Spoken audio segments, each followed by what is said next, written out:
technology, as we just talked about on here. Technology, man. Technology. We got a friend of the show, Cowboy only, Jay Tuck in the building. What's going on, my guy? Yeah, well, you live on YouTube. Great show over there. Even got some love from a Philly podcast. Well, Philly, man. Philly showing me love, man. What's up? Like, I think I've cracked the code. Bro, like, I like this guy. Bro, Philly, I mean, they were showing love. They were giving some Cowboys fans some hate too. Like, hey, I ain't trying to hit that sub button yet the whole time.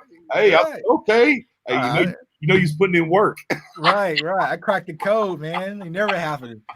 So, I mean, whoever in their whole wide world would think people would show up. Michael Richards in the building. What's going on? Right. As always. In here, Mendoza. What's good? What's good? Man. Yeah, man. Hey, you know, when the well's dry, right?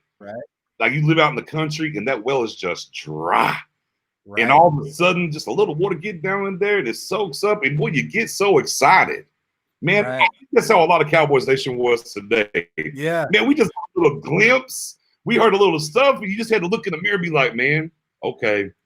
Football back.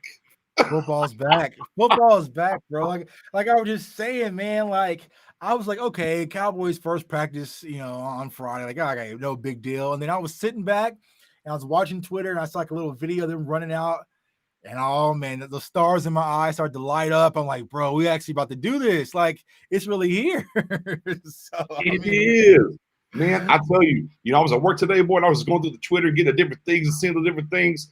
And there's a lot of stuff that I liked, Again, boy, we're just seeing even more as we're getting further to the season. We're seeing this a little bit different, how McCarthy's running the season. We're going to get into some of that. We're definitely going to talk about this training camp today, but just the pure excitement. I mean, with everything that's happened in 2020, for the first, I'm always hyped. Don't get it twisted. The first day of camp, I'm always hyped anyways. Right. But I'll tell you, boy, it felt maybe just a smidge different this round. It felt a lot different, man. A little extra sauce on it, right? It felt very different, man. For some reason, man, it was just, I think what you were saying, we've been through a lot this year in 2020, man, and we finally got something that we can all rally around. Because I think we had it back in April on the draft, but it was so short-lived. Mm-hmm. And this was just like, all right, finally seeing all that finally put together, seeing Dak out there in those red jerseys throwing the ball and like all the stuff we've been through. Ooh, red jerseys, highlight. We'll pin that for a minute. Go right ahead. Okay. Yeah. So it just felt good, man. Like I got like crazy to say like goosebumps, man. I started like I was literally at work because Sid had his show at noon, a little lunch break show. Yeah. So I had Sid on one screen, and then I had the like little training camp clips from Twitter on another.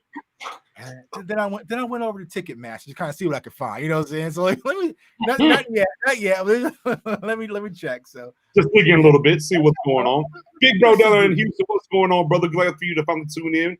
My boy Dwight in the building. I see my brother Danny Nix. Shout out to my brother Danny Nix getting married tomorrow. Best man of the wedding. Yeah, we're having weddings over here. My guy's getting married tomorrow. I'm super ecstatic about that.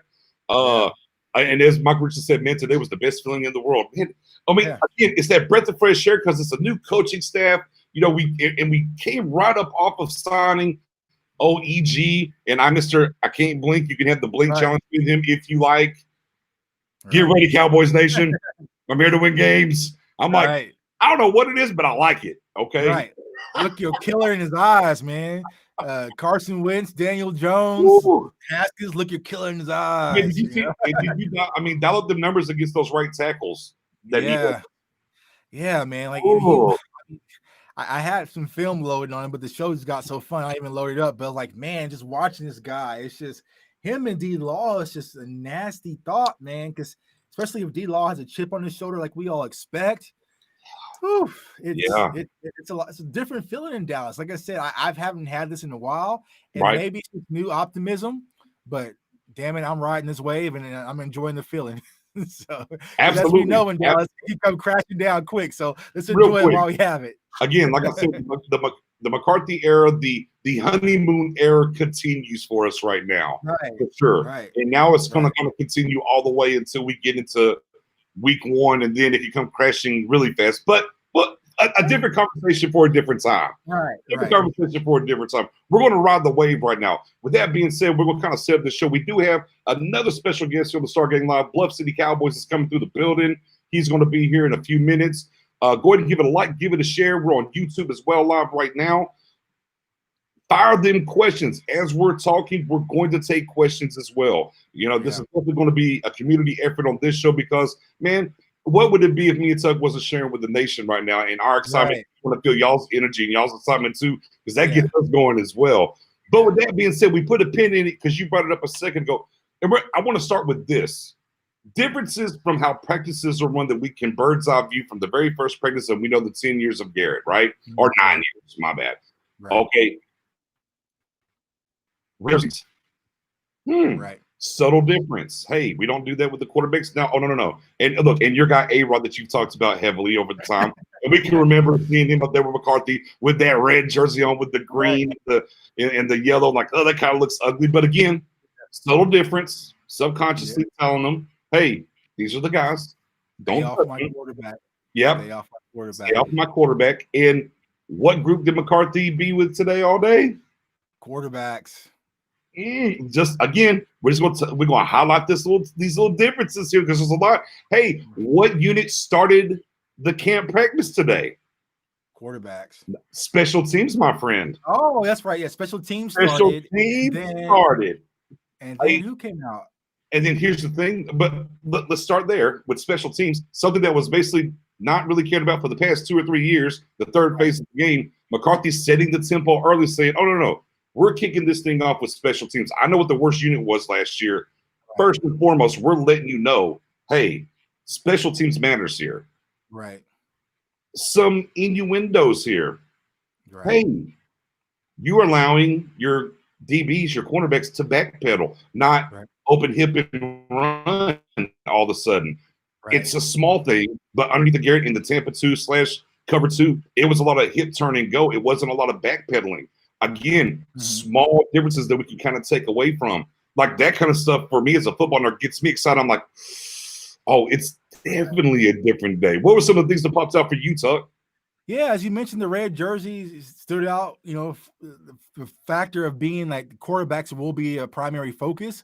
And we've talked tremendously about, you know, the Dak contract and the whole situation, but I think this is going to really give Mike McCarthy that relationship with Dak, which could change a lot when it comes to his negotiation factors. So I think him being more hands-on with Dak, he's going to be able to build that trust, and maybe Dak might say, hey man, this is my guy, he has my back. So a lot can change. You also mentioned the defensive side of the ball, watching the corners, man, and also watching Van Der Esch with the linebackers. He looks to be moving, at 100%. So it's exciting. Granted, it's just day one. But damn it, it felt good, like you said, just to have football back. Things were looking great. Just how Mike McCarthy was kind of being like the general of the practice, having a tight ship, running things. And they were mentioning, Garrett used to come out and do jumping jacks with the team and all that. Like, nah, it was straight to football. Let's get to it. You know what I'm saying? Let's get to it. Man, exactly. Let's get to it. Obviously in defensive drills I talked about, automatically they were bringing up stripping the ball. Let's get at. We're talking about turnovers day one. We even had offensive players working on stripping the ball. Little fun time for the offensive players to kind of do that as well. But again, it's the things you led. Okay, you led with special teams. All right, cool. All right, hey, we're emphasizing day one. We're stripping the ball. We're here for turnovers. Hey, quarterbacks turn red. You don't touch them. And by the way, I know what I do. I'm with the quarterbacks and I'm working with them. Like, to me, it's like we've watched from the time he got here, the players that were signed, the drafts, right, the additions and stuff, and then it was like we're handling business how it needs to be handled. And then we got to practice, and it's like, okay, there's a plan that you feel there's a plan in place for sure. What he's trying to accomplish in that practice, hey, this is what we're getting after. We're attacking the things that I know we are weak in. Not next week, not when the pads come on, not in virtual training classes. No. They went on the field in shells. We are attacking the things that we had problems with last year. Right. Yeah. Like I said, I like it. Like I was saying earlier, it feels like a football organization, man. We feel like a football team. Like everything that we've done has felt football. There hasn't been really any gimmicky, silly type.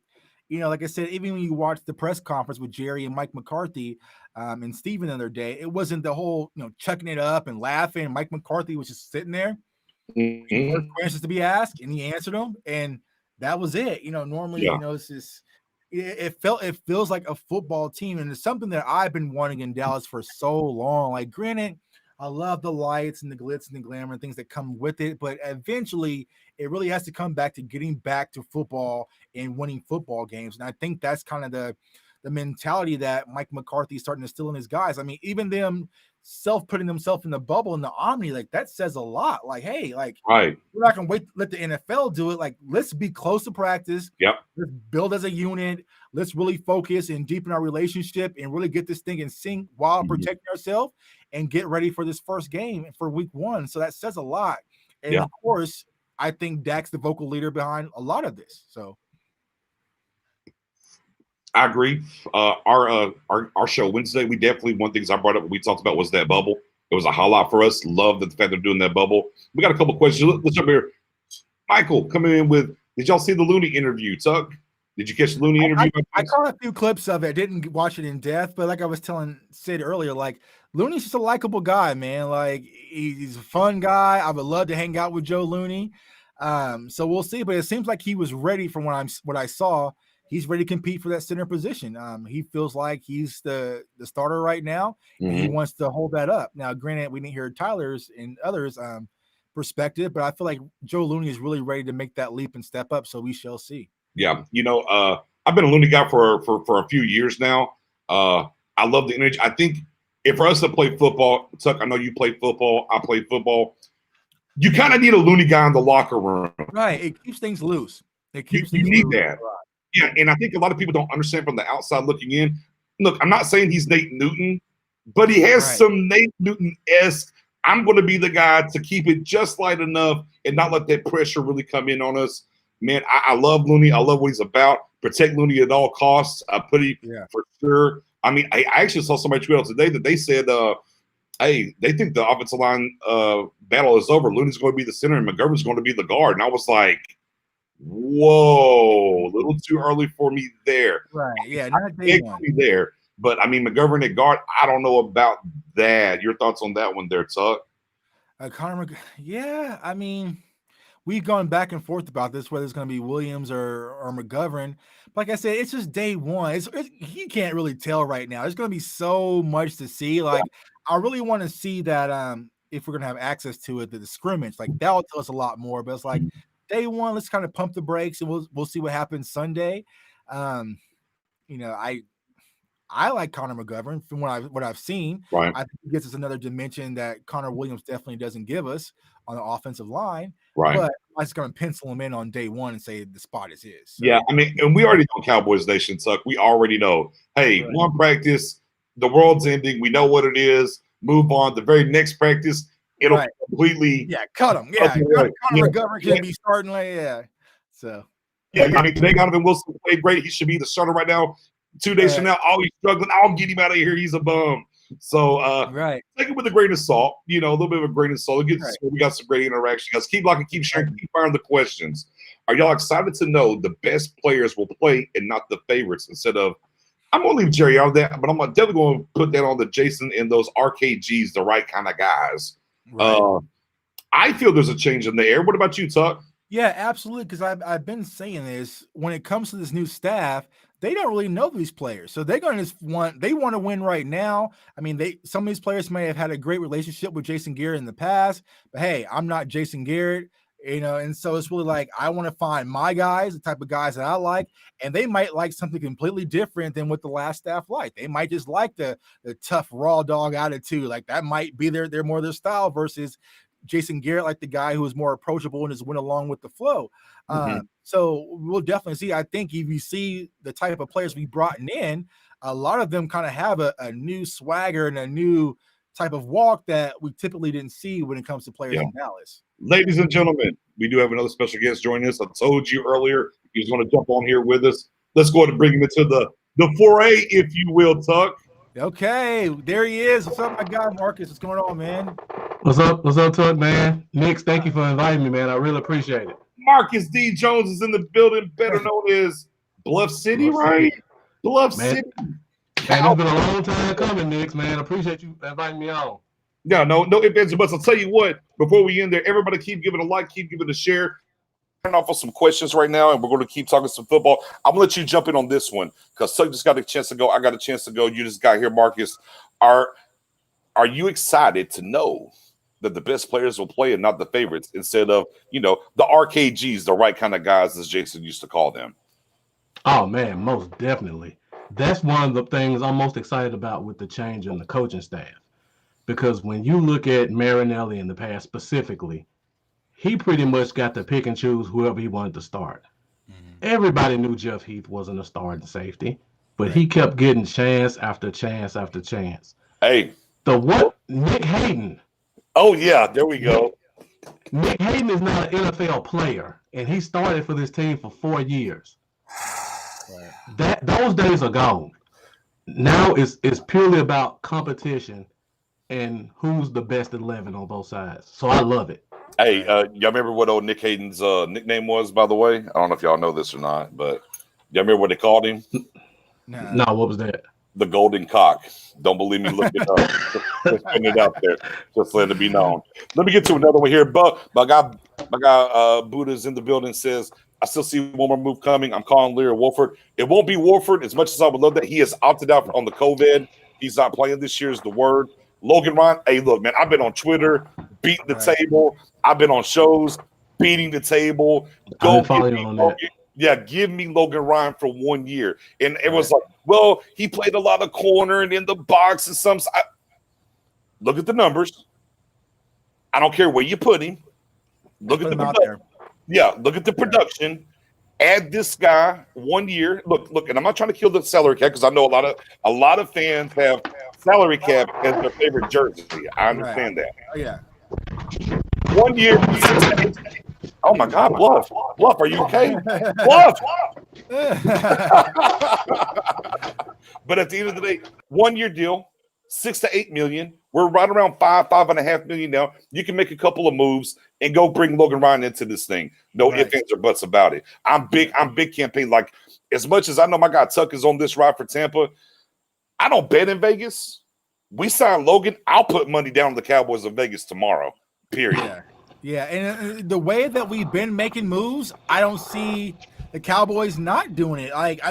Because the Everson Griffin thing, we spoke about it so many times, but it really just came out of the blue. There was nothing that was a hint. And apparently the talks were that Seattle was extremely high on him, and there was a lot of pressure, a lot of contact, and we still jumped in and made that deal done. And so when it comes to Logan Ryan, I don't see why we can't do the same possibly. Bluff said, I'm out. He didn't like that. He said, I'm out, man. But Bluff said, nah, I'm out. He'll be back here in a second. Yeah. Hey, what's going on? Greg Sizemore, as always. Fan of the show. Appreciate you. Great affiliate for us. Tony Ponce with the anyone but Connor, a.k.a. Connor Williams. Hey, I agree. Have a guy, Tony, man. What's up, man? Yeah, I agree, Tony. I have, for months on end, pounded the table about this. He's a right tackle at best. He's not a guard. He can't put on the weight. He's not strong enough. I'm sorry. I like the kid. Put him somewhere else. He's not a guard. Now, I know last regime, they try to put those kind of guys into the positions where they don't fit and whatnot. But at the end of the day, for me, Connor Williams is not a guard. Stop trying to put this round peg in a square hole. I agree completely, Tony. I know there's some people that think differently, but I will hill I'll die on. Connor Williams is not a guard. I'm sorry. I'm going to die on this hill. Bluff, what you think, man? First of all, I had to get up because I'm a dark-skinned guy, and I was looking white on camera, so I had to go adjust my light. It was bothering me. Sorry, guys. But yeah, I caught the tail end of the convo. Knicks, I agree 100%. Connor Williams, his senior year and junior year, was a top 3 tackle, left tackle in college. Only gave up 1 sack. That's another reason I'm glad we got rid of the old regime. Stop putting guys where they're not supposed to be at. Right. Just like putting Byron Jones at safety when everybody saw he was a corner. Thank you. Right. Like, you know what this guy was. If he was a bad tackle in college and you say, you know what, I want to slide him in, fine. Let's go with that experiment. Right. The kid was top 3, 2 years straight. Why are we moving him to guard? And he's never played guard his entire life. Yeah, and that was my biggest issue with the Cam Irving signing to be the swing tackle apparently for us. Yeah. I'm like, no, your swing tackle is already on here in Connor Williams. Right. Save that spot and go get something else. Either go get you a solidified left guard or allow Connor McGovern and maybe Looney to kind of battle and see what Tyler Badaz has there or whatever. Exactly. But Cam Irving being the swing tackle, I'm sorry. Look, I've already said it. Right. If he's got to play left tackle, I have visions of Chaz Green at times. I mean, he's just not good at left tackle, guys. I'm sorry. Yeah, but Tucker, back to you as far as the Connor Williams, anyone but Connor left guard.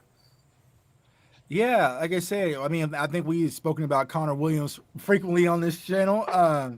I just don't see it getting done. I mean, I think a lot of people fell in love with Connor Williams and the story about him being bullied, and it was a great story. But at the end of the day, it's time to play football. And I feel like when you really watch the film and when you're going to look at them on the practice field, I think you're going to see a difference between Connor McGovern and also Connor Williams. I mean, Right. McGovern, when he's healthy, he finishes plays. Like that's the key. Like, I play a little O-line, but like that's the key. That's what coaches love. Finish the play, like till the whistle goes. And that's the type of atmosphere and the type of mindset that Connor McGovern brings than Connor Williams. Though Connor Williams could be solid, like kind of as a backup, maybe if someone was to go down, just to add it for depth. But as far as the starting position, I would go with McGovern. And let me throw this out there because people don't talk about this. Connor Williams tore his ACL last November. Mm-hmm. Connor Williams, he can't get out of his own way sometimes with injuries. Like, I don't know if you guys kept up with it, but he put off having ACL surgery for 3 weeks. 3 weeks, yep. Because he wanted to see if he could still play the season out. Right. I'm not 100% certain that he's even ready to play now. Right. Because we only 8 months out of an ACL injury. Mm-hmm. And he's back on the field. And I'm shocked to see him out there. So I got to see if he's even healthy first and if he just kind of did what he had to do to get back on the field because he saw his spot was about to be taken. Right. I mean, fair point. I mean, definitely fair point. Hey, man, Connor, get healthy, do something. I don't know. Right. I'm good with him not starting on this offensive line personally. I just am. But now, the one thing that we can't talk about, though, as it does pertain to this offensive line, that guy that we brought in here, Philbin, he's an A1 O-line coach. You can kind of look around the league. Look. Some people might look at him at his time in Miami. We drafted Ted Ginn like at number 7 or 8, and he tried to really oversell. Hey, you're going to love this kid. Hey, look, not every great position or coordinator turns into a great head coach. But if you look at his track record as an offensive line coach from times over there, even in Baltimore, whatever, man, Mike Philbin has the goods, and that's the one thing where I look at it and I feel better about whatever's going to happen at left guard. Makes me feel a lot better with the past regime being gone. Yeah. With that being said, once again, give it a like, give it a share. We're building up right now. Keep firing the questions. We got Bluff City in the building. We got J Tuck in the building. Of course, your guy Nix. Spoonie hit me. It might get a little crazy. Oh boy. Spoonie hit me. Spoonie said he's trying to get here, so we might get a little bit of Spoonie here in a little bit. Looking forward to it. Oh man. No, man, get the beard, man. No, beard got you. I ain't trying to hear that. That was a good show, though. For those that missed that, you definitely need to go dial that up. Now, let me. I want to rewind because me and Tuck actually did this. Let's give Marcus the space here. Yeah. The first practice, the things that we saw that were different in this practice than the previous regime. Anything pop out to you? Anything that you definitely like that we haven't seen before? Because there was definitely some things today that was much different than in prior camps. Oh, for one, I like that it wasn't a Hollywood event. Mm-hmm. I love that we actually got out there to practice. I was happy to get whatever footage we could get from David Hellman and guys like that. But I was glad the focus was on getting on the field and working and not trying to be seen and do interviews. Another thing that stood out to me was they actually gave guys a chance to play with the ones early. Because when we go back to years past, even last year, I don't think we heard of Donovan Wilson anything touching the field for about 3 weeks. And let me piggyback you on that. During the season, I actually had a conversation with Brian Broaddus. I had a chance to talk to him. I was like, hey, man, Donovan Wilson What is up? We saw him in preseason. What happened? What he did? And his words to me were like, unless there's massive injuries, you're just not going to see him. And that was like week 7 or 8. And I'm like, wow. And you already see some of that today. But I just want to kind of piggyback off of that. I totally coach, like, keep going, though. Right, day one. I mean, and then you go back to the whole George Iloka thing last year. Veteran guy, several great years in the league. Never touched the field. So I love the fact that they're giving everybody a chance to compete and that guys are getting to show who they are as players early. Yeah, man. Outside of the competition thing, got a couple of good headlines from Joe Looney, but that's to be expected. Other than that, man, love seeing Lamb do some punt return. That's probably the biggest thing I took away from today. We have real punt return now. No more just put a guy back there and fair catch it. Yep.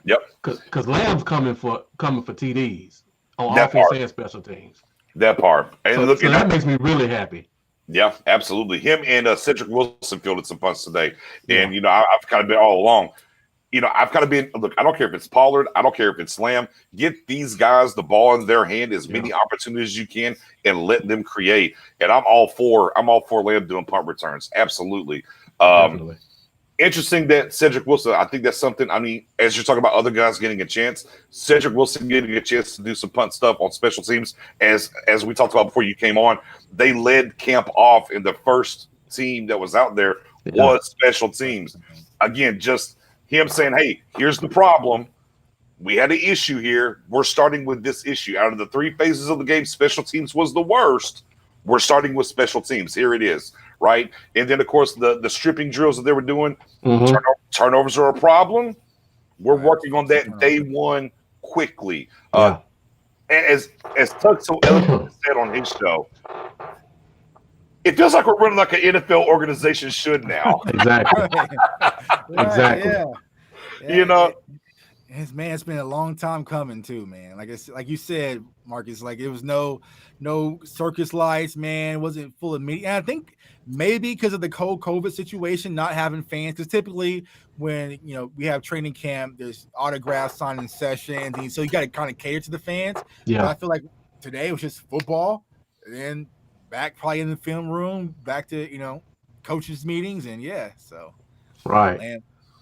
Yeah, I mean, just getting after it, like you said, getting after it, football. And look, and even with that being said, look, there wasn't these songs were playing. This was the playlist at camp today. Exactly. Right. There was none of that. Was there even music out there? We have no clue. Have no clue. I don't think so. Yeah. There's not even a clue about if there was music out there. The fact, even though there was, obviously media there, McCarthy was like, hey, no, there ain't no pictures.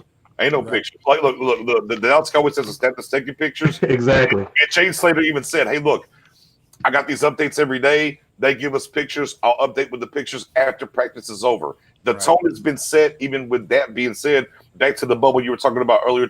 It's football first, right? And the other thing that's really good about that is that permeates throughout the locker room. That's going to permeate throughout the players. Like, okay, hey, not only are we getting a chance early, but look around. These media folks with all this, they're step back a little bit, and they're going to feel that and understand that, and then you're going to perk up. It's to me as building a winning culture. Right. Yeah. Everything about winning. And as McCarthy said, I'm not here. I'm not trying to win one. Yeah. I'm trying to win them all. Right. But of course, go ahead, Tuck. You're gonna say, but that rubs off to the players. I mean, often they say that the players are an extension of their coach, and I believe that. I believe there's gonna be times throughout the games where normally under the Garrett era, we might tense up or timid, like, oh man, here it comes. This is where we're gonna blow it. I think this team's gonna have some moxie, some nuts, some goals about them to be like, no, we got this. Like, this is what we do. Like, we're the most talented team in the NFL. Like, we, what I'm saying? So it's gonna rub off on them. And I think that's what I'm saying. You're gonna see a completely new type of football focus when it comes to Dallas Cowboys, and that's what has everybody excited. Like, man, like I had to find a way to get in front of a camera today. So, Mendoza firing off your said, I want to know if J. Lou was on Lamb today. They were both said to be in the slot. I mean, I would have to say probably so because we know Lamb started in the slot and the starting defense on the other side had J-Lu in the slot. Yeah. So I'm going to go with, they were probably matched up against each other. And, of course, everybody does it, outside of the Wilson interception we'll get to as Michael Richardson pops in. The Lamb one-handed left catch, the emergence of the new 88. It's not too big for him. We saw even like the Clarence Hills of the world saying, dear God, this guy in the shirt already moving and what's happening, worthy, so on and so forth. Obviously going to be very high. Now we know the next practice, if he has 2 drops, the sky will be falling. But yeah. But for today, Cowboys Nation, we're riding high. Lemon pepper, 40. Hold on. What's this whole lemon pepper thing you keep talking about? What's the bet? Let's rewind it real quick. Yeah, we had a show, about a 6-hour show, and we got to talking. Look, I was a Lamb guy in February. It's cool, and we're back and forth. Well, now, Tuck went out here. Now he's moved the goalposts a little bit. When we was on the show, Tuck said, "Oh, well, Lamb's going to be the number 1 halfway through the season." I said, "Whoa, no." Now then, he jumped on a different show and said, "Well, Lamb's going to have more stats than Cooper," and then try to horseshoe the bet to the numbers, and now who's the true number 1. I say he's going to have a better statistical year than Amari Cooper. That's not what we said on our show. Yes, the next show you said that. Our show you said Lamb will be the number 1. Well, of course, Amari Cooper's going to be the number 1. He got the money. But statistical wise, who's going to have a better receiver season? It'll be CeeDee Lamb. It's CeeDee Lamb. I'm Dan Bailey with them field goals, though. Look at these goalposts moving. We got next draft. We do have a bet. The next draft was the number 1 at the time. But I'll tell you what, I like to have fun. Fair enough. I'll take that. I'll still let you move the goalpost, and we're going to go. Who has the most yards? How about that? All right. Most receiving yards, and if Cooper has more receiving yards than Lamb, I get all the chicken wings I want. Get that lemon pepper out of here. Give me that classic buffalo mild with ranch, all flats, crispy, and we can do whatever your lemon pepper Rick Ross Wingstop joints do. More yards, though. But what about the? It sounds like he's trying to change it again, man. What about the touchdowns, though?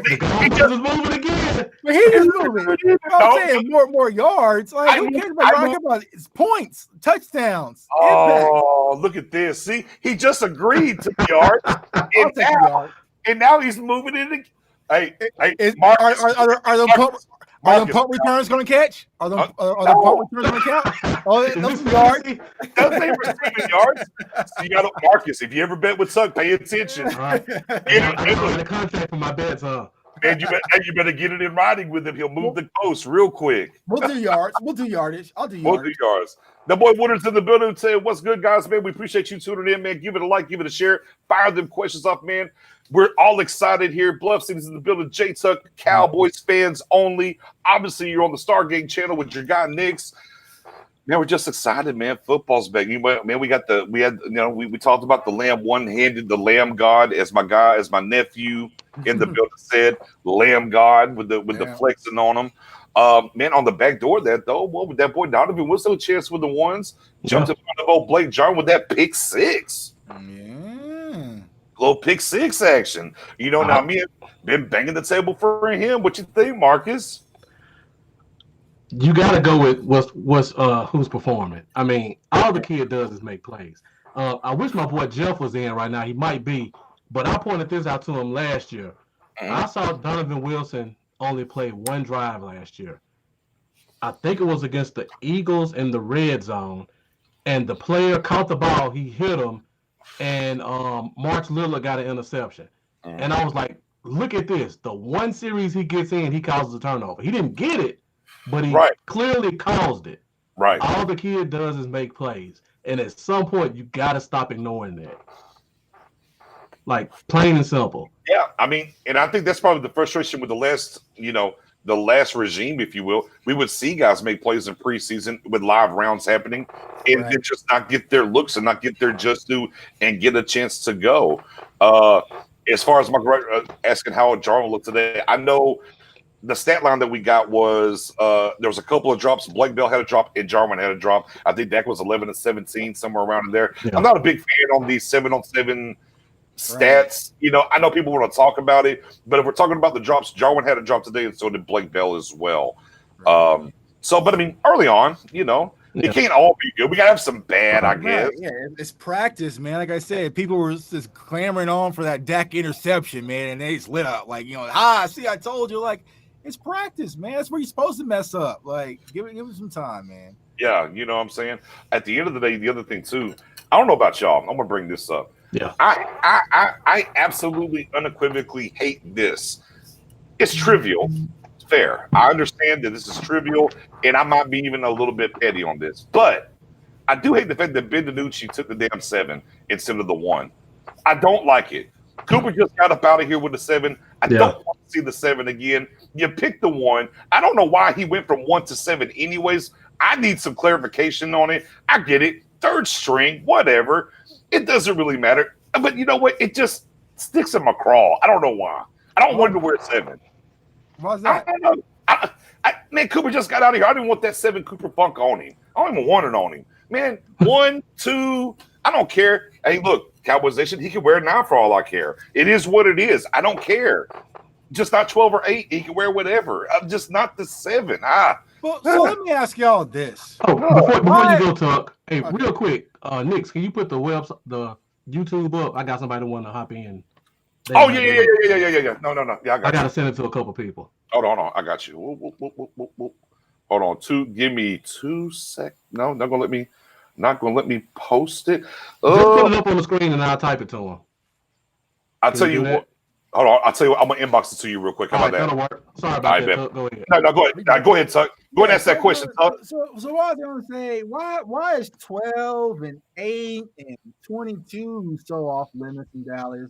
When it comes to 8, you know, it's just you can just toss it around. Now, granted, I was high on CeeDee Lamb, but why can we toss the 88 around so freely? You know, here's the thing. Now, what I will say is this: I would have been okay with, and I even put it out there. And after he got drafted, I'd have been absolutely okay with Zeke getting the 22. Absolutely okay with Zeke getting the 22. I felt he was a generational running back. I like the idea of the Cowboys taking the 94 is another number they kind of put on people that they expect to do something. Yeah, I am okay with certain numbers getting that blessing, whether it's the 94, whether it's the 88. I'm okay with the 22 in certain realms. The 8 and 12, when it comes to quarterbacks, is a little bit rougher. I wouldn't be mad at it in the right temperament, but I like the idea of blessing somebody. Like, hey, we have a lineage here, right? Established 1960. We have high expectations or whatever. Continue this number's legacy. I'm completely okay with it because if we're not going to retire them, we should use them in the right manner. That's how I feel about it. But now, Marcus, I'll definitely let you go and see how, however you feel on it. I mean, I'm kind of with you. Those numbers were kind of established before Jerry's time. I'll give him 94 because of Charles Haley, 22 because of Emmett, 88 with Irvin. But the guys before that, those numbers, I think they should be a little bit more sacred to me. If Jerry can do what he wants because he's the boss, and those numbers that he's giving guys like blessing people with 88, that kind of moved into his era where he kind of has the right to do it. But when you go back to Captain America and guys from the 70s, those are different. That's a different generation. I feel like those numbers should be kind of held a little bit more sacred than than the other ones. Fair enough. And I mean, like, again, I like when the 54 went to Jalen Smith. And Jalen Smith, as soon as he got drafted here and he got to 54, he's like, man, I went to a dark room. I watched Randy White highlights. Right. I knew what they expected of me. So, like I said, certain numbers I am okay with. Are there certain numbers? Oh, we talking about Bob Lilly? Maybe, Bob Lilly maybe is off limits, right? Maybe the Captain comeback, if you will, Mr. Captain America, Roger Staubach.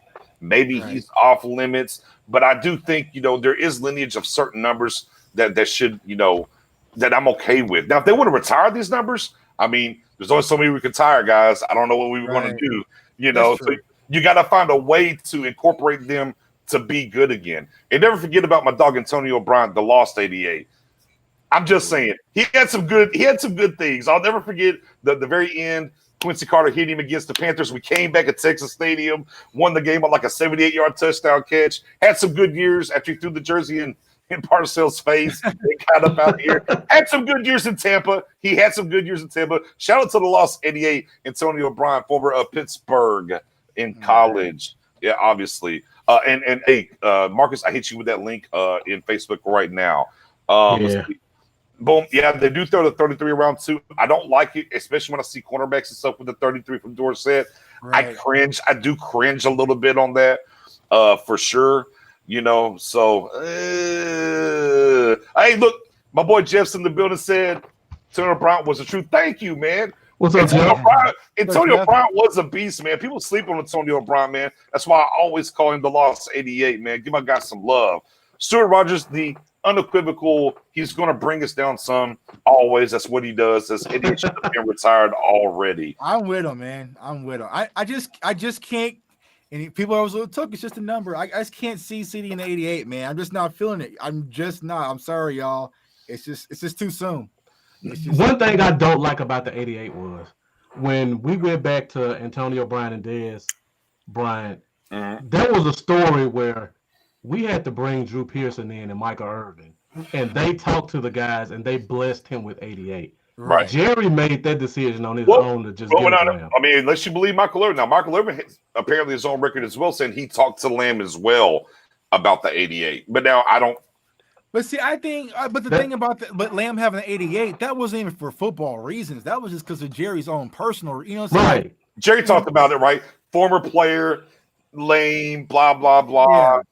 You know, but I mean, I have to take CeeDee Lamb at his word as a man. He came out and said, Jerry didn't make me take this thing. Now we can take that. Hey, we can take that. We can take that for what we want. Right. But he came out, cleared it up, moved on. And, hey, man, I mean, hey, maybe we can peel them Dez Bryants off and put them, if they can save some money and sell them jerseys. I know it's terrible. I know it's terrible. I got the CD 10 still, so hey, don't worry, bro. I got 3 different Dez Bryant jerseys. I got the Salute to Service. I got the basketball jersey. Hey man, shout out to Dez Bryant, for sure. And also glad he still the touchdown. But neither here nor there on that. Now back to the training camp though. As we got a little tangent there. Get back to the training camp real quick.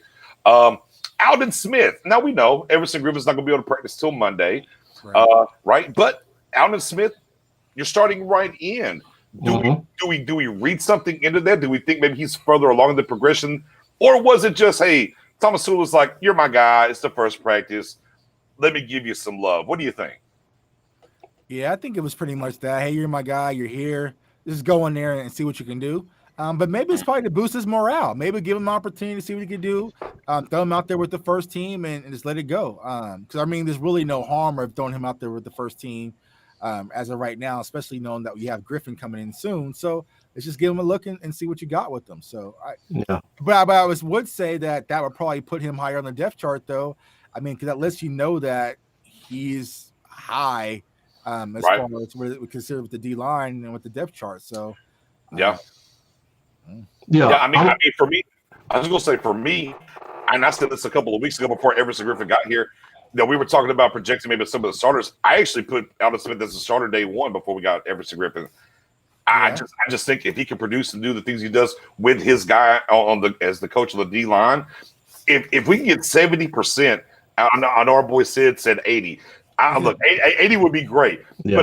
But if Aldon Smith can just be 70% of what he was, boy, that's a huge jump for us. Go ahead, Marcus. I mean, plain and simple, he's Tom Sewell's guy. So every opportunity he can get, he's going to give it to Aldon Smith. And you also got to look at, we got a lot of young guys behind him. So he has to put them up there to even justify keeping him on the team if he's not at 70%. If you're giving him chances and at the detriment of some of these other guys, it almost makes it look like, well, he's the best we have. I'm not saying that's the case, but that could be the way that he's trying to spin it to make sure Aldon makes it to the 53. Because there's going to be some interesting cuts made at this DN position. I talk about it every week. Yeah, I mean, again, and of course, it's because you got that mix of the guys that they brought in versus, who was here last year. Dorrance Armstrong might not get that pass. Even though I'm big on Dorrance, I think Dorrance has something to his game, but that doesn't mean nothing. And I told you about Stuart Rogers already, right? That boy said, talk about the lost 21 since Deion. Julius Jones, Pac-Man Jones, Mike Jenkins, Mr. A. There's some meat left on that bone. Joseph Russell, yeah. Terrence Mitchell. Stuart, we're not here for that energy tonight, good sir. Stopping you right there. Yeah, all that negativity, we're getting it up out of here. No ifs, ands, or buts. Jeffrey checking in as well, saying Aldo's going to be a rotational guy, and which is fine, right? Because we go back to what McCarthy said. We're going to score points, and I want all the pass rushers. Right. Kind of paraphrasing a little bit, but in jest, that's what he said. We're going to score points, and I bring me all the pass rushers. I mean, imagine. I'll be right back, guys. Yeah, go ahead. I mean, at the end of the day, you can put the combination, right? Alden Smith, Everson Griffin, Tank, and if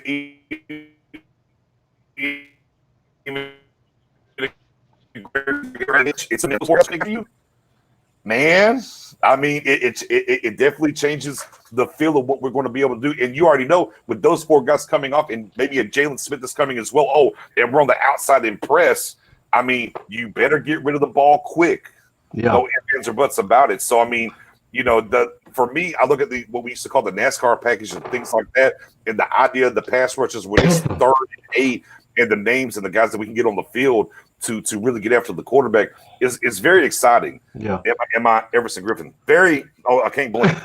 Very exciting. I'm excited. And even the back door, I think it was HaHa. If I'm wrong, Mendoza will definitely know. If I'm wrong, let me know. Yeah. I think it was HaHa. They were talking to him about the conglomerate of these defensive players that have joined the team and say, hey, man, we're trying to come win a championship, and we're coming in and involving this thing. Yeah. And you're seeing players, man, take a little less money. And maybe that's some of the thing that McCarthy was telling them on the back end. Say, hey, look, man, come here for a year or two, get this guap, and come chase this ring. The McCarthy effect is somewhat that I put maybe some of these contracts, instead of bargain shopping, we're paying bargain prices. Right. Now, one thing Alden did do, he got a knockdown, and that's something we rarely hear about in a Cowboys game or practice. Right. So that was a good sign. Something that was interesting to me, and Tuck knows this, I talk about Tyrone Crawford all the time. Yeah. I was shocked to see that they had him in the one with the ones as a D tackle. Now, first of all, I was shocked he was there. Second of all, which D tackle spot did they put him in? Because last I heard, he was 270, and McCoy is under 300. So did they have him at the 1 or the 3? I think McCoy's going to play the 3 personally, and I think Poe's going to be at the 1. That's what I think. But today they had Crawford and McCoy as the D tackles with the 1. So where did they have Crawford at? That's a good question. I mean, well, here's the thing. Now, Poe's on the PUP list, obviously, so he wasn't practicing today. And Crawford's the ultimate Swiss Army knife. Why I keep telling folks Crawford's going to be here. You need the right defensive end. He can do that. You want to play defensive tackle. He can do that. He's a leader in the locker room. I know a lot of people keep looking at the money and the salary cap and what they can get by cutting him. Yeah. But at the end of the day, he's going to be on this roster because of his versatility and what he can bring in multiple positions and what he means to the locker room. They've asked him to do so much. I know that's kind of the prior thing. And look, and the hip, the hip, bothersome. Yeah, hip surgery for that guy's bothersome. I'm not saying that it's not, but I think barring injury or some kind of setback in his hip surgery, I think he's here, guys. But as far as where is he going to play, I think they're not going to be scared to play him anywhere. I'm with you though. I think he should be the 3, not the 1, when it comes to Crawford for sure. Yeah, I was just shocked Woods wasn't in there and Crawford was. So I don't know what that means for Woods in terms of injury or what the coaching staff thinks about him, but that was really surprising. So does that make you think there was any rationale? They just threw a few players out there and said, just line up. Right. Day 1 practice, able body. Woods might be working himself back because he just signed. Could easily be that. I know something else I saw and I couldn't get nothing on. Maybe y'all know something about this. La'el Collins was a little limited in practice today. Did y'all catch any wind why he was limited or not, or no? All I saw was he was working out on the sidelines, and Terrence Steele was the right tackle. Yeah, so maybe something to keep an eye. If we're going to like kind of keep an eye on something, maybe going forward, let's see. I know the pads come on Sunday. Let's see if Lel Collins is out there in the pads or if he's still kind of limited and on the sidelines there. Definitely need him on full tilt, if you will. Right. Yeah. If you will. I guess the other thing too, back to what you're talking about with Alden actually, and going against Tyron Smith, gets the bat down the deck. You don't see that a lot. Maybe that's something the other coaching staff didn't coach as much. And maybe this is something early on we're seeing that are saying, hey, if you can't get there, get your hands up. One of those things that we can kind of put a peg in, watch as this training camp goes along and see if that's something that we see more or do anything else. Yeah. And EJ, we got another question. I don't know what number. I don't think EG's has committed to a number yet, right? Not yet. I don't think we'll know till Monday when he shows up to practice. Yeah. Yeah, and of course, when cuts happen, we could probably talk about change that number because the numbers have y'all seen the numbers that are available? They're not pretty. Right. And Yeah. so a lot of people think numbers are just a number. Oh, it's just a number. Play football. Like, no, numbers matter. No. Numbers matter. So, Yeah. But there was words that Tristan Hill played well today. So, I mean, Yeah. But give me a gold star because I've been beating that table. I'm like, don't give up on Hill yet. Last regime, whatever the case may be, I said, bro, he's a second round pick. Let's see. You gotta play it out and see what he does. right. Awesome to hear that he had a great day today. Awesome to hear that about him. Hope that continues forward. But the idea to move on, I know Spoonie had posted like trading to the Raiders, go get Zay Jones for the fourth. I'm like, no, it's a no from me, dog. Right. Zay Jones won't even But make the final cuts for the Raiders, so we can pick him up if we wanted to anyway. I was gonna say, I saw a post about NASCAR package. Yeah. We were talking about the NASCAR package as you had to step away. And what we're saying is like 3rd and 8, 3rd and 9. I mean, think of you can kick Everson Griffin inside. All right, and you got Alden, Everson Griffin, Gerald McCoy, and D-Law. Maybe Gregory's in there. Maybe you put Gregory in there. I mean, you got that kind of front four. If he wants to blitz and send an extra guy and send Jalen even on that with those big corners outside pressing, good luck. It looks sexy on paper. I'll say that much. Right, yeah. It looks sexy on paper with that NASCAR package that we can, that we might be able to put out there. I mean, man, again, it just feels good to see that we're going to have, or it feels like at least, with Griffin coming in here, we know what D-Law is. We think what Alden Smith might be able to give us. We haven't really got a chance to see what Bradley Nade's going to bring. We keep talking about all these guys, and back to Marcus's point, going to be very interesting who makes it on this D line. Right. Very interesting. And even to a certain extent, when we talk about, and look, we even talked in getting into the 3-man front where you can kick McCoy out to right end, right? Mm-hmm. And then and Grivison can play in, and you can put Poe there, stand up D-Law and out on the outside. I mean, there's a lot of ways to get tricky. They talk about this schemeless defense, as they called it. And man, there's a lot of things in that front seven they can do. I just need that one extra piece in the secondary. Right. Logan. Yeah. Logan. Let's see. What if what if EG got Frederick's number 70? I don't think that's going to happen. I think he just needs to go and cut a check to Tristan Hill and get his 90. I mean, even on his Instagram and everything, he still has number 97. Tristan Hill was 79 before Taco got cut.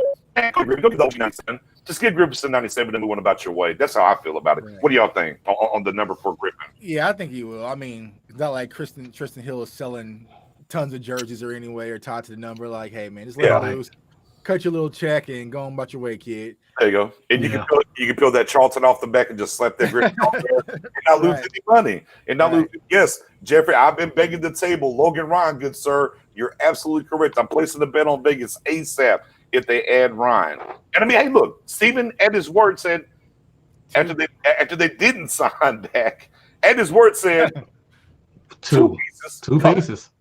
You got Griffin.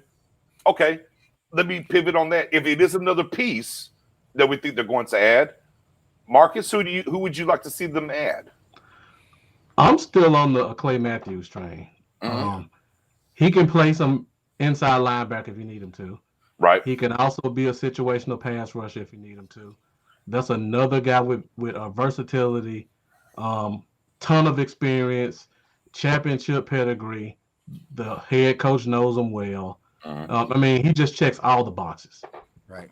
Yeah, and just came off of 8 sacks, right, last year? Right, 8 sacks last year. 8 sacks last year. So, who you adding if you can add Yeah, one? I agree with Marcus. It would be Clay Matthews. It's just, I think for right now, especially after we'll be at it with Griffin, I think just the depth at the linebacker position. We went over it last night. Yeah, it's a little shaky. I mean, if injuries start to happen, so I think Clay Matthews is a versatile veteran that can play, like he said, both sides, inside and outside, and just comes with that veteran leadership and experience. So if something was to happen with Sean Lee or Van Der Esch or possibly Jalen, he can pipe right back in. So I would go with But I mean, Logan Ryan is a sexy pick, though. I mean, if he's there and he's going to come for for a good deal, I mean, because after signing Griffin, man, it's like, all right, well, maybe the Cowboys are trying to make aggressive moves and get things done. So I wouldn't put it past us. Yeah. Yeah, I mean the move was that Seattle and the Vikings were kind of back and forth, and Cowboys just stood and said, "Come on, easy, we'll take you." Right? Yeah, like that's not the Cowboys' way typically. We kind of sit on our hands and just let things happen and take a tier 2 guy, hype him up. Shout out to Mike McCarthy for that one, maybe. Right. I'm the thing about and I was big on Clay Matthews early on because I was like the versatility. Give me some pass rush, give me some middle linebacker. But the more I kind of looked at it and stuff, I think at this age of his career, I kind of look at him like, I'm a throwback. I mean, long blonde hair, even. Kevin Green, and I think at this point in his career, I don't know how much he can give us a middle linebacker. Not saying that he can't do it. I don't know how much he can give there. I for sure know on the edge he can give us something. I definitely agree there. I too am somewhat concerned about middle or the linebacker depth. I've talked about Malcolm Smith, who we signed last year, came in, played well for us. Your boy Alec Ogletree. Yeah, Alec Ogletree. Yeah, I've banged the table for Alec Ogletree as well. Another guy. Look, I know he's not a 3-down linebacker, but I know first and second down coming forward, doing what he needs to do. I'm okay there. I'm definitely not outside this team adding a linebacker for sure. I think. The idea of adding Logan Ryan, because again, when you get to the depth at safety, man, we're talking about Luther Kirk being a backup possibly, guy, and the depth's a little bit worse there. Now Jeffrey's shooting for the stars here. I don't want Thompson playing on defense. You see, so that boy said, not at all. He said, but why not sign Clay and Logan? Right, go all in. Right. I mean, why not? Push them chips to the middle. Right. Push them chips. It is. I mean, you can't be mad. You know me. I'm chips all in. I'm chips all in. Every last chip, man. I might even take your chips and push them in. Chips and dip. Chips and dip. Another thing, and now another thing. Going back into Spoonie set me up. Let me hit him with this real quick. Another thing too about training camp that stood up me as far as day one goes. That's exciting for me. I don't know where y'all stand as it pertains to the Chidobe Awuzie situation. Another thing I've banged the table for, I don't want him to go to safety. I want him to be at corner. I think this coaching staff is going to be huge for him. He's not a guy that was getting beat. It was just not getting the head around. I mean, boy, you saw balls go by his ear hole, underneath his armpit. Yeah. I mean, he was always in place. And I think there's something there to be had with him. I don't want to see him go to safety. And, of course, day one, we didn't see him go to safety. Now, for y'all, I don't know where y'all stand on that as far as Cheeto. Are y'all good with him at corner? Do y'all want to see him go to safety? Which way, Tuck? Which way are you leaning with Cheeto? Yeah, we spoke last night. I got Cheeto starting at corner for the season. So I want to see him at corner. I really just want to see what happens at the safety position. I know this is the huge question mark for a lot of Cowboys fans, but I really want to see it play out. I mean, honestly, I do. I mean, I think HaHa gets us an upgrade from what we had last year. And then, like I said, Xavier Woods, I'm still, kind of. I'm still hanging in there. That's not what that tweet said. Yeah, I'm hanging in there. I didn't delete any tweets yet, but I'm still hanging in with Xavier Woods. But I would like to really see it play out and let them, see how they do in a new system. So I would say keep Cheeto definitely at corner. Marcus? Yeah, I'm the same way. If they use him properly, I think he'll be a very good corner. I mean, he was a good corner last year. I know people talk about him because he didn't get his head turned around, or sometimes he get his hand on the ball and it would still get tipped and the guy would catch it. Yep. He had a lot of bad luck. And I just think I would even slide him inside to play some nickel because I just think he's a better horizontal player where he can watch the guy in front of him than he is back to the player. Now, if they keep him outside and they get rid of that horrible touch him, let him by you and shadow stuff, and let him do what he does best, then I think he'll be a great corner. Yeah. I want to point out Mendoza did make a good point about Stephon Anthony. Yeah. Former first round pick for the Saints, so Nolan knows about him. Right. Also, Deron Lee, if you want to kick the tires, former first round pick. Yeah, Spoon's guy. Yeah, was he like 25, 26? Yeah, super young. Super athletic kid. Just never fit the teams he played with. I mean, do the Jets have any first round pick left from the past 5 years? Ooh. Like, seriously. You can't say he's a bad player because they don't have any first round picks left. I'm just gonna sip my old drink over here and I forgot where I'm at. I'm sorry. look, and as you mentioned the Jets immediately, wish Spoon Smith did come true. Okay, hold on. Hold on, because I know Jordan's answer on this. I know Jay Tuck's answer on this. Now I gotta ask you, Marcus. Yeah. Would you given up the package Seattle gave up for Jamal Adams? Hell no. Hey, I got somebody. No. Thank you. I thought I was tripping, man. I thought I was on the island by myself. I really did. I'm like, are we crazy? Yes, you are. You absolutely are, man. Y'all sit here every day, every show I'm on here. You're selling out my guy Xavier Woods so we could have packaged him up. No. Hold on, wait. I don't sell him out.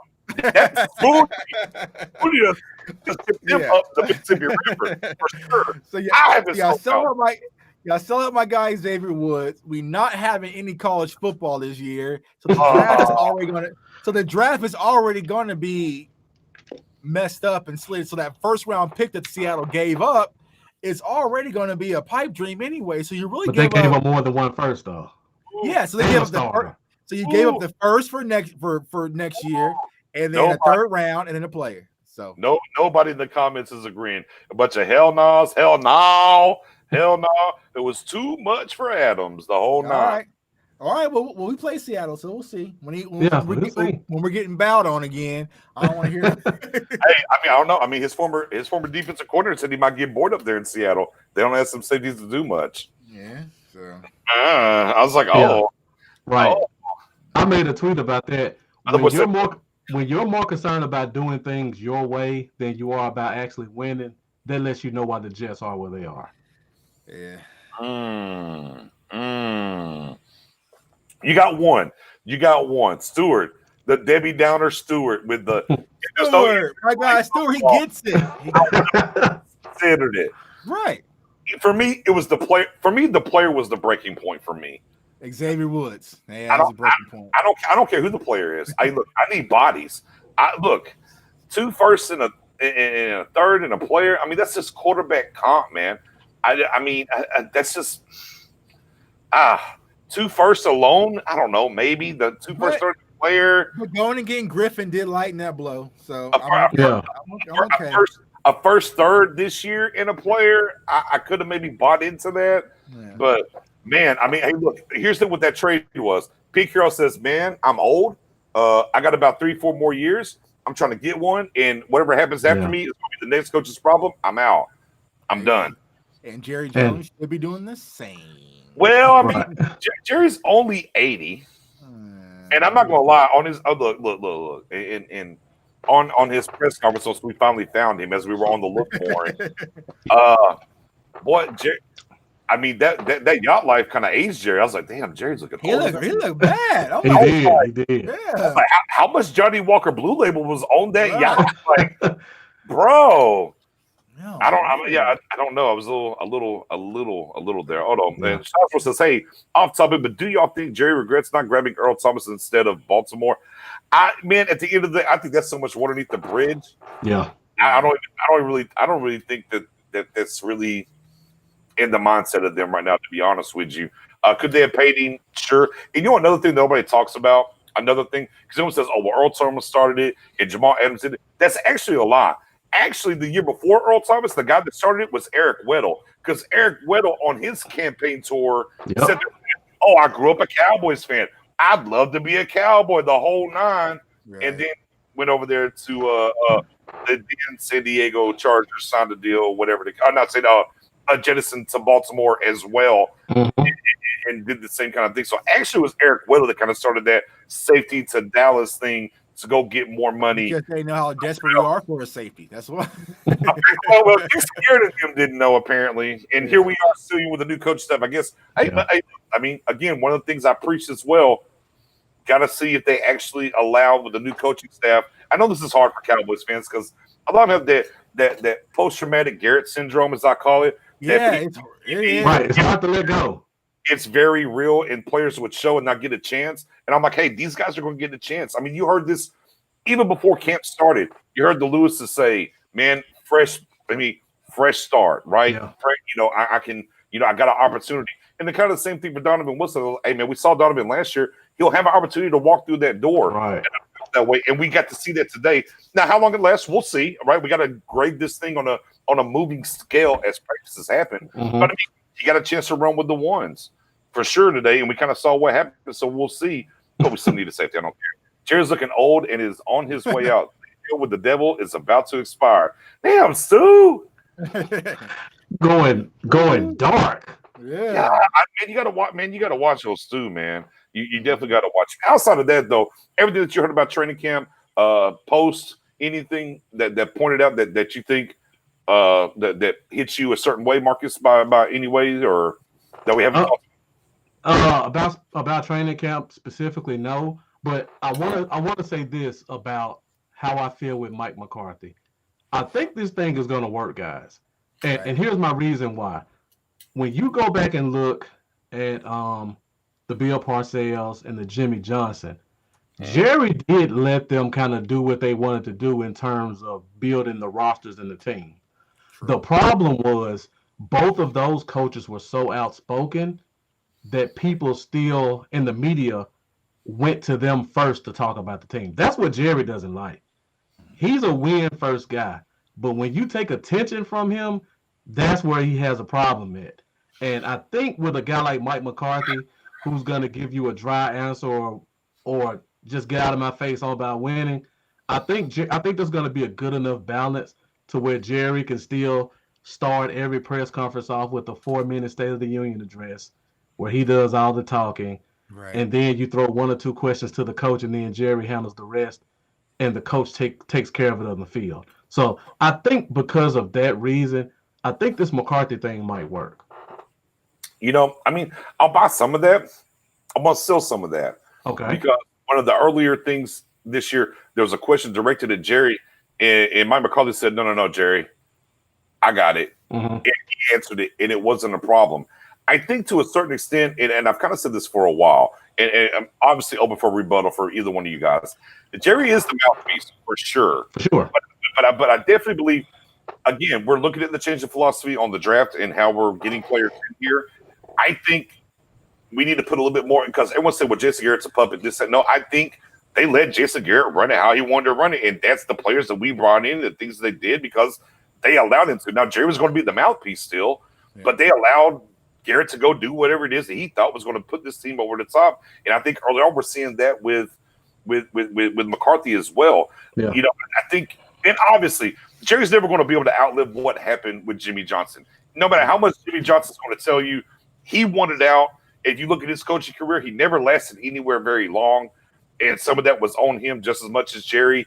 And look, and a lot of that was on Jerry for sure as well. There's a lot there, but Jerry's never going to outlive what happened with Jimmy, period, because there was for sure meat left on the bone because you went back to the championship game. Now, we're not going to talk about pass interference or not or whatever. Yeah. And won the one. Foot entanglement. right, get over that. entanglement, right? And then you won the one after that, even still with the replacement coach. So there's always going to be that what if could have Jimmy got this team to 4 or maybe 5 straight. We don't know. We'll never know. And Jerry's never going to be able to outlive that. But I think if I look at the last 5 years of what Jason Garrett was allowed to do, even keeping Dak in was Garrett's call. And look, and everybody knows Jerry loves Romo. Romo got on the plane with Jerry, flew to the grandson's game in high school. Mm-hmm. Tell Jerry, hey, don't give me the job. Just open the cup. Let me compete for the job. And Jerry's like, no. Jason said Dak, and that's what it is. And now we see how Mike McCarthy year one, and we look at the draft of the people they had, and him stepping over, and Jerry said, no, I'll answer this. I think at the end of the day, Jerry's always going to be the ultimate spin guy out here, circumcising mosquitoes and the whole 9 and get the yacht draft from the yacht. He's going to be that guy and be the mouthpiece. But I do think more so that people give him credit for, especially over the last 5 or so years, he lets the coaches coach and do their thing. The last time I really, really stepped on a coach was the Terrell Owens situation with Parcells. Parcells, right. I think since then it's been different. But again, it's open up for interpretation. It's what flavor of ice cream you like. Right. No ifs, ands, or buts. And of course, I mean, and look, as I say it, there's somebody there. Garrett was a puppet. Let's be real.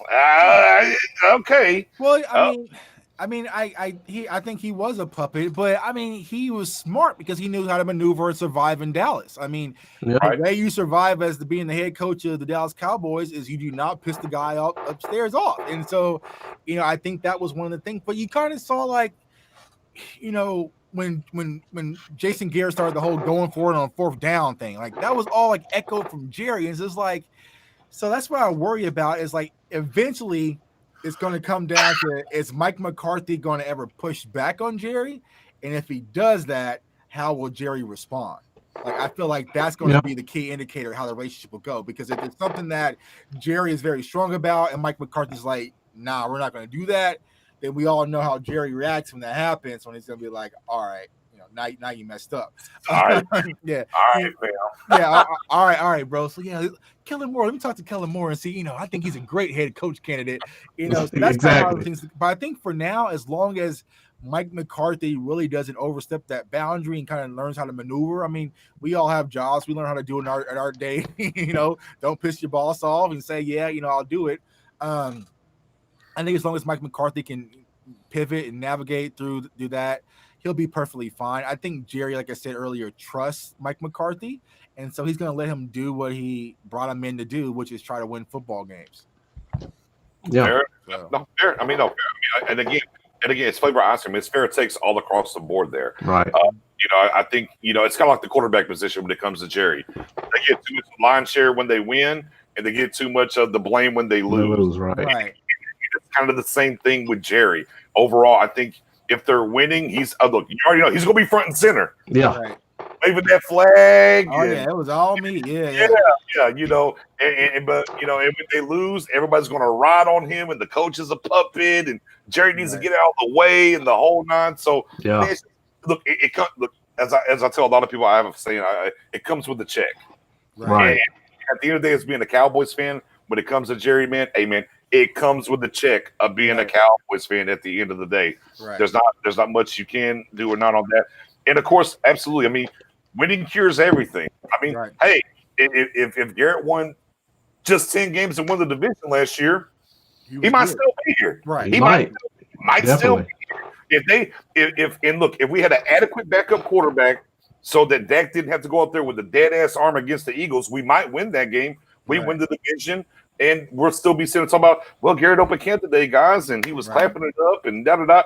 I mean, what was the old saying from any gives the inches we need are everywhere around us. And Garrett finally ran out of them inches this year against Philly, and his time was up. Going to be very interesting, a little extra sauce when we play the Giants with Garrett being over there. Now, as we're talking about Garrett, we're talking about training camp.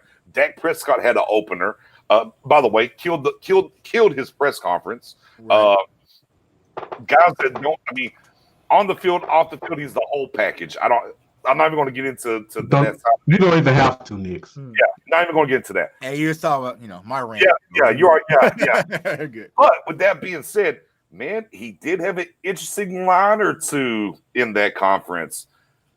Kind of said we wasn't smart enough at times last year. Mm-hmm. Right.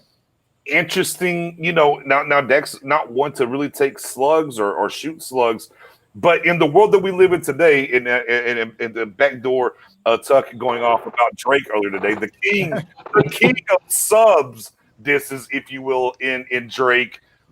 For Dak, might as well been hit him up from Tupac realistically in what he said about us not being smart enough in position to so on and so forth as it came as Garrett. And I thought that was interesting because a lot of people thought, there was things out there that, well, Dak was upset because Garrett's not here anymore.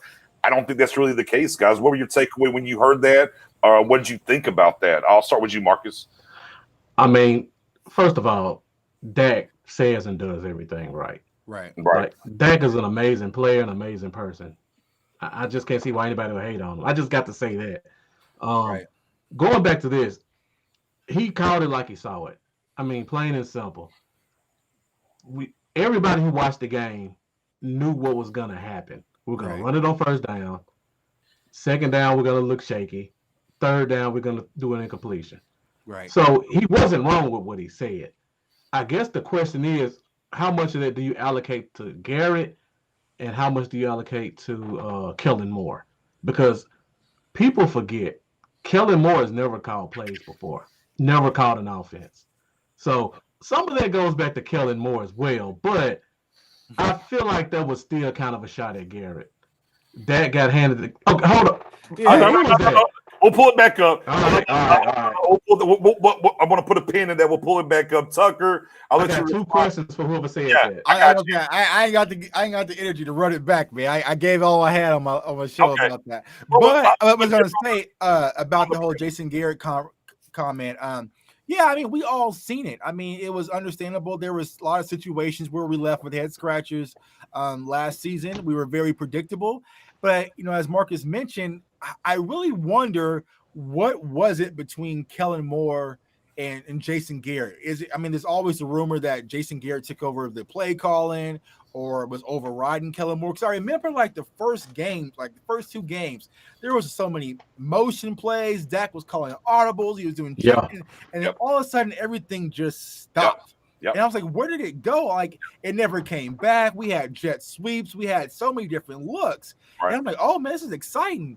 And so I really think that we really became back to the old Garrett regime. It's just dive to Zeke, incomplete pass on second down, and now we're at 3rd and 8. And then so I think that's what Dak was kind of alluding to. Now, granted, I don't think he was wanting to throw his guy under the bus, but I think it's just a natural thing to say is that there was a lot of missed opportunity last year and a lot of calls that left you scratching your head. I mean, think about the Minnesota game, and we can go down the list. So. And as Renee threw out there said, if Garrett would have cut Maher sooner, he might have saved his job. That's another good key point there. But besides that, here's my thing: is the first 3 games we saw all that. As soon as we got to New Orleans, you just knew. You're like, oh, this is different. And this is my thing when we went into the season that I talked about last year. I'm like. And I was always like, even going in before we even played week 1, I'm like, sure. I said, Moore can call the plays. I'm like, Garrett doesn't have to call the plays to dictate the offense, though. Right. Easily in that headset, Garrett can be like, hey, we can run. We need to run right here. Right. Now, he's not telling him what run play to call, but he's telling him, don't you dare pass it. You got to run here.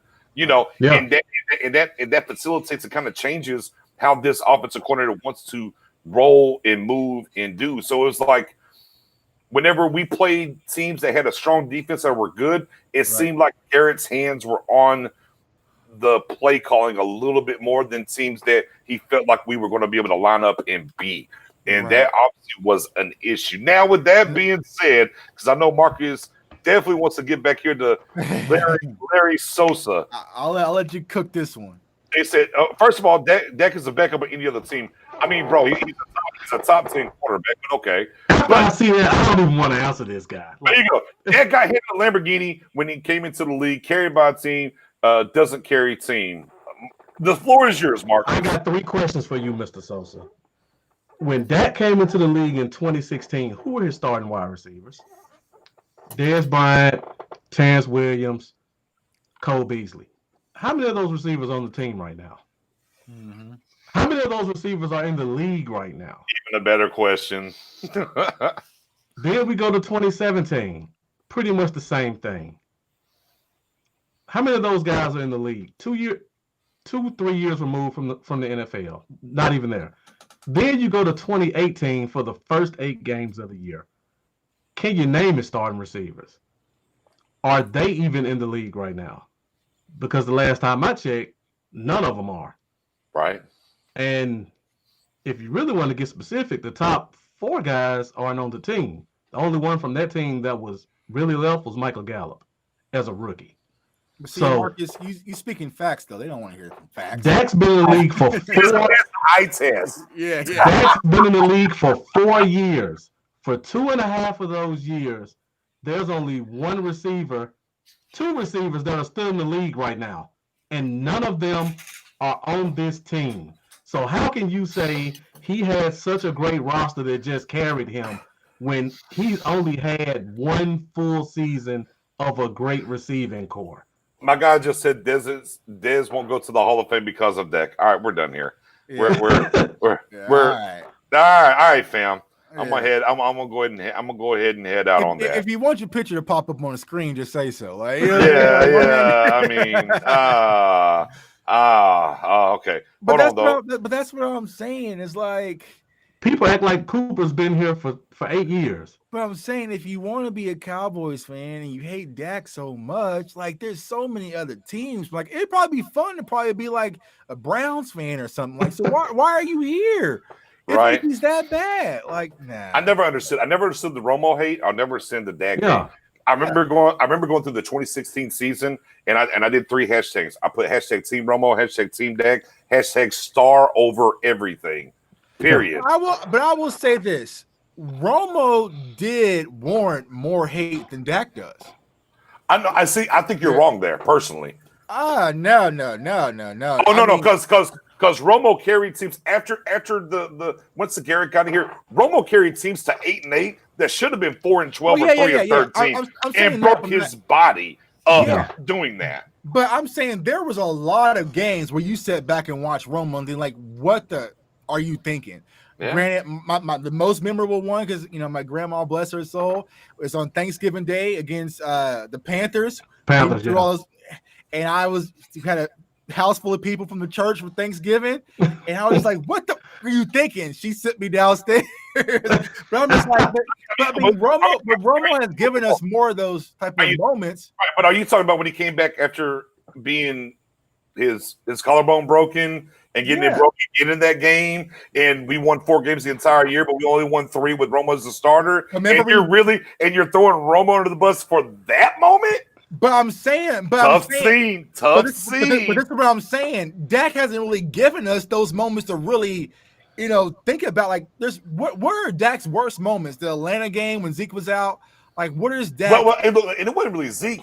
It was Chance Green over there, and the coaching staff wouldn't put nobody else over there. So if you want to hate, what I'm trying to say is like, granted, like I love Romo, it's right there, but it's like when you think about Dak and you hate him, what games are you portraying this off of? What is he going off? You're not going off the Saints game. You're not going off the playoff game. You're not going off the. Sosa's last post for the day. Thank you. Red Rifle's going to end the season screenshot it. We're going to screenshot it. We'll revisit it. Outside of that, I'm gonna go ahead and get him up out of there. But I did have some wings off Sosa too, man. Go ahead. But I do want to get into some Greg Southwell. I had it up there for a while. We kept going a little bit. Oh, Spoonie's in the building. Let me get Spoonie in the building. That boy Spoonie's in the building. What's going on, Spoon? What's going on, yo? What's up? Yeah. What's going on, brother? But now, with that being said, Sizemore checking in saying, wouldn't y'all agree that health is the most important factor going into this season? If we stay healthy, I really like our roster. I mean, the word of attrition is real. Go ahead, Tuck.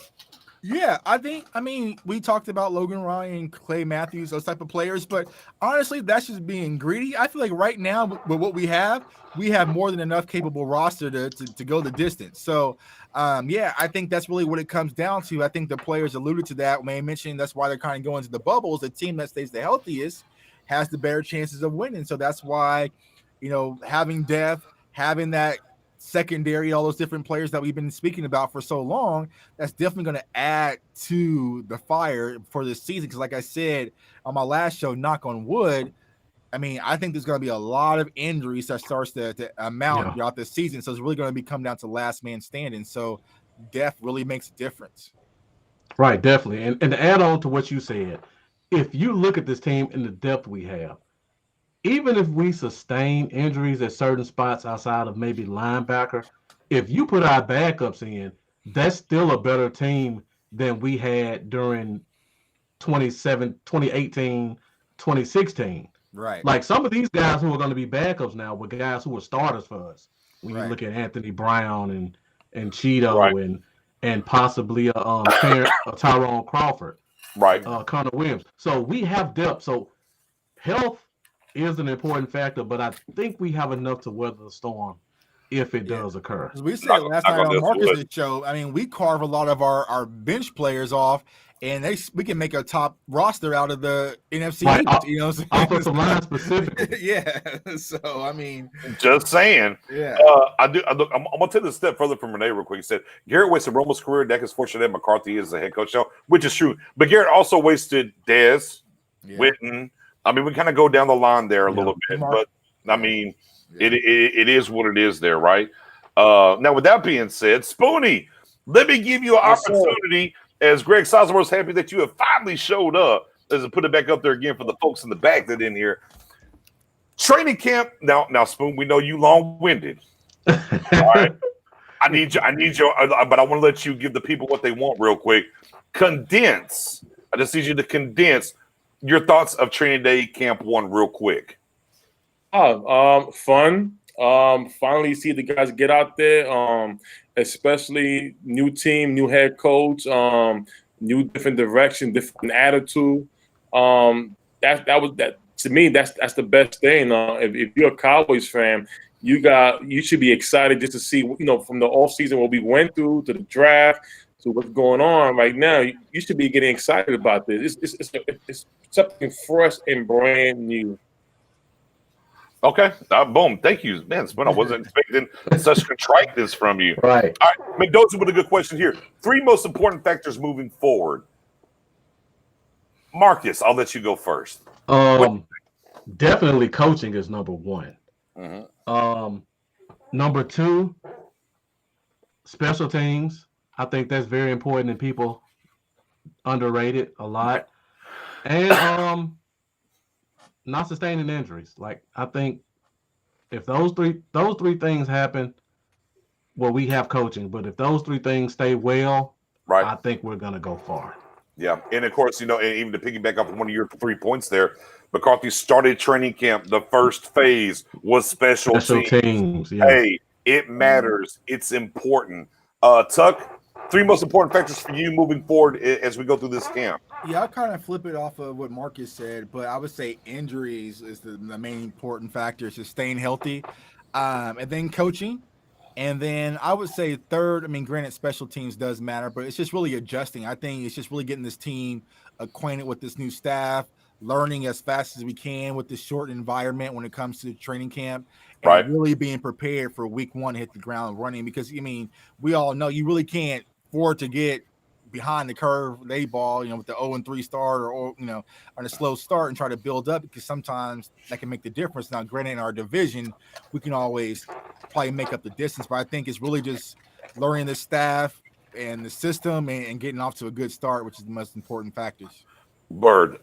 Spoonie, your 3 most important factors going forward, my friend. Definitely the head coach. Again, he's been off for a whole year. We know Mike McCarthy's excited. Just like we are. So that's one thing. My second thing would definitely be the defense. It's going to be a whole new type of defense. You're going to have guys doing certain things they haven't done in a while, like, say, D-Law maybe standing up in the 3-4 defense. Jalen Smith, the way he did in Notre Dame. Alden Smith coming back after 5 years of not playing. We know about Randy Gregory, but a lot of young guys may have to step up. I remember earlier y'all was saying things about injuries.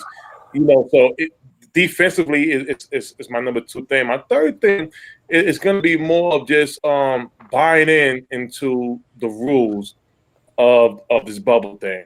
Right. Don't make the mistake like that young man did in Seattle. I don't know if I would be thinking that. Don't make that mistake. And just pretty much, if you follow the rules, stay in tune, we can have a full season and everything will go well. Yep. I mean, I think definitely a lot of those things for sure are up there. I think my number 1 thing, you're only as strong as your weakest link, right? The weakest link last season for sure was special teams. Right. So that has to be number 1 for me going forward. Number 2, and I can argue this is 1B low key, turnovers. Turnovers have to be to the forefront. Turnovers have to happen. There's a reason why this particular staff was brought in on the defensive side of the ball. Again, as we're talking about day 1 training camp, they had not just the defensive players, they've been the offensive players getting in on trying to strip the ball from somebody in the middle and stuff. And again, creating competition. Hey, here's a guy in the middle. There's offensive side here, defensive side here. Who's stripping it? It's planting that seed. Mm-hmm. So I'm going to go going forward. Special teams. Number 2, turnovers, and number 3, I'm gonna piggyback off my guy Spoon. Buying in. I think buying in definitely matters because if you don't believe in the coach, for us that played the game, when you believe in the coach where you can go, and then man, whenever a coach is selling you wolf tickets, right? You're like, all right, fam. Man, let me get this. I'm gonna do my thing. You feel me? I mean, I want us to win and everything, but man, it kind of is what it is. But I think with the idea with everyone getting the opportunity and something that we talked about earlier, Marcus, that you brought up that you liked the most was like these guys are getting a chance with the first team already, which instills in them, hey, if you show you can play, you have an opportunity, and I think that is absolutely big. So for me, yeah, definitely top 3. Special teams, turnovers, and buying in are very important. Now, of course, absolutely, the war of attrition is real, and every single team is going to have that at the very top of their list. If you can stay healthy, you have an advantage. Now, our guy Stuart Rogers has his top 3. Y'all ready for his top 3? I know where he's been at tonight. He's got 3 top keys for success. Avoid COVID, coaching, and keeping Jerry Jones sedated. Right. Fair enough. Let's jump into another question here, guys. We got another question on deck from YouTube real quick. Who will be the team's MVP this year? Dak Prescott. Ooh. Going with Dak off the rip. Okay, Tuck. Mr. Jones. It's hard. It's hard to go against the face of the franchise. So you got to say Dak. Spoonie. Oh, it's got to be Dak. It seems like the better question would be who would be the defensive MVP because we're all going to say Dak. Am I going to say Dak? I'm sorry, I didn't get a chance to answer. Am I going to say Dak? No, come on, man. You already know. It's Dak Prescott, baby. Rain Dakota Prescott. Y'all saw what he did. Yeah. Y'all saw what he did last year. Over 4,900 yards. Would have been over $5,000 easily without the drop passes. Man, what do you think he's going to do this year? Yeah. Come on, man. Look. Yeah, come on. And you got the guru. I'm sorry. Who was our head coach working with today, guys? Exclusively. The quarterback. The quarterbacks, man. Hey, it's going down, man. Y'all thought Dak was good last year in this system and man. Hey, look, the sky's the limit. But let's pivot that though. I like that, Jones, from you. Let's tweak Jeffrey's question. Who's the defensive MVP for this team this year? You start with me? Yeah. You got the question? Man, we got to get Mendoza out of here because me and him agree way too much. Hey, Mendoza's smart. Hey, Mendoza be on it. Mendoza's a smart guy, though. I mean, I've been following him for a while. Yeah. For me, I think in terms of statistics and what the media will look at, it'll be D-Law because he's already kind of the face of the defense, and I think his stats are really going to improve. But who I think will be the defensive MVP would be McCoy because I feel like he takes over as the leader of that defense. And he's the veteran who has the pelts on the wall. Right. And he's playing that crucial 3 technique spot. Yeah. And he's going to come in and say the right things and do the right things. And I think he's going to be that voice in the huddle before we start off at games. So I think he's going to be that glue. Spoony? I got Jalen Smith. Oh, 54. Okay. Swipe. I think we're gonna see. I think we're gonna see the Jalen Smith that should have been a top 5 draft pick if he didn't get injured this year. They're gonna turn him loose. They're gonna turn him loose. They got the guys in front of him to protect him. He's gonna be. Oh, listen, I'm gonna tell you this right now. Okay. I wouldn't be surprised to the player of the year. Whoa. Wow. Defense, are you talking about, you said defensive player of the year? I'll take some wings on that bet. I'll take some wings on that bet. I wouldn't be surprised. You want to bet some wings?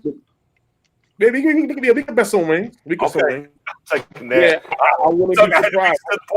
I had to beat you to the punch.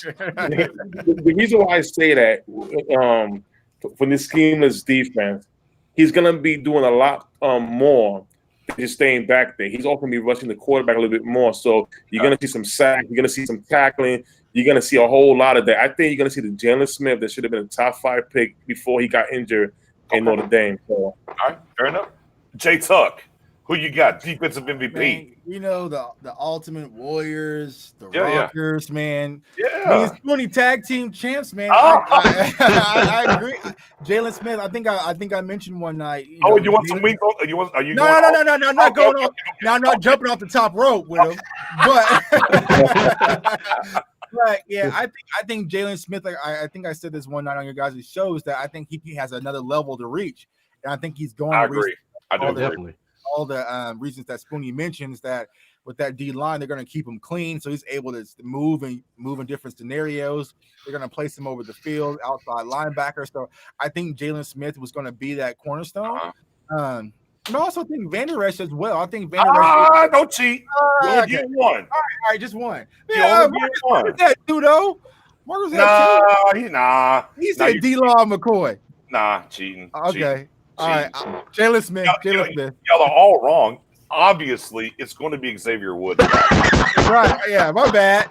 Yeah. Xavier Woods. Obviously. No. At the end of the day, the reason why I cut you off, actually, I think the answer absolutely unequivocally is LVE. I think the fact of moving him to middle, the fact that he's going to be calling, he's going to get the green dot and do that, I think we're going to see. I'm going to buy in. Look, it's fantasy time, right? We're in the honeymoon phase. I'm buying in. The neck is fine. The neck, look. I remember a guy named Dante Culpepper, right? And he got signed down in Miami instead of old Drew Brees, right? The knee wasn't right. Then he went to the Raiders and he came back to Miami. And whenever he scored a touchdown, he ran in. He ended up beating the Dolphins. He pointed to the knee and said, "The knee is okay in the end zone." Right. LV's going to be pointing at the neck and saying, "The neck is okay." There were the ideas that LVE was going to be Brian Urlacher-esque. I'm buying with this coaching staff. And remember, our defensive coordinator is a linebacker specialist. Yeah. I think it's not accidental why they moved him to the middle. I think he's going to be calling it, and I think the Wolf Hunter is going to walk through that door and be the MVP. I definitely agree that Jalen Smith does have a different level to get to by all means and standards. I love Jalen Smith. I'm going to go LVE, though. I'm going LVE. I'm going with the neck is okay. He's in that middle linebacker, and that boy is going to be sideline to sideline and just play out of his mind. Man, I tell you, man, like you probably can't see it, man, but I just got goosebumps thinking about that first time we see that house. And that first swipe, man, that first game, first swipe. I'm probably gonna cry, man. Like everybody's like, look at that hair stand up. Like everyone's like, Tucker, are you gonna live stream during the game? It's like, nah, man, I'm gonna cry because I'm gonna cry. That first Rams game, as soon as I see LVE or Jalen Smith come with that big sack and it's just swipe. Oh man! And we know football's really back, man. I'm gonna lose it. And don't forget about OEG, who likes to draw the door and kick the door in. Yeah. And you got LVE and Jalen Smith. Look at the. I mean, And here's the thing about it, as we're talking defense, here's the thing about it. Man, it has been so long since we've just had a nasty Defense. Thank you. Yes. Look, instead of just bend, don't break, no, we're going to dictate to you. And man, no matter what this team is going to be, and look, and we can table all the expectations and stuff. The idea of knowing that this defense is going to be aggressive. Your defensive coordinator blitzes 40% of the time. He preaches turnovers. You look at all the cornerbacks, the Whirlies that we signed. You know that we are pressing. We are in your face. We are aggressive. We are dictating to the offense. And man, look, Let's go, man. And look, and I always go back to this. For those that play the game, you understand. This game is about enforcing your will on your opponent. Exactly. It just is. I don't care how far away we get into this passing league, it's fine. You have to dominate the lines and you have to enforce your will on your opponent. And whenever you're playing passively and you're not going forward, it's a problem. And that's what I'm super excited about, man. When it comes to this defense. That's why that guard spot, that center spot we keep mentioning is so important. Like, let's just get nasty in the trenches on both sides of the ball. Yes. Like, I mean, even though Connor McGovern doesn't have the experience, he's nasty in the trenches, man. And if Tyler B, he's nasty in the trenches. Like, let's just do it and get to that football. So, I want to share this with y'all real quick. So we talking about LVE and Jalen Smith. Oh, bring it on up, Spoon. Yeah. Bring it on up. Yeah, so I got my Wolfpack jersey right here that I've been wearing to sport. I always do my Cowboy stuff, always custom made. So I got the Wolf right here in the front. Right? Okay. You got the back, you got the Wolfpack. You got 54 and 55 on front and back. That's nice. And, so hold on, give me a second, Spoon, because I already beat you to the punch for my tag team. Oh, you're gonna battle? Let me go. Hold on. I'll be right back. Oh, Lord. Marcus, I'm glad you're here.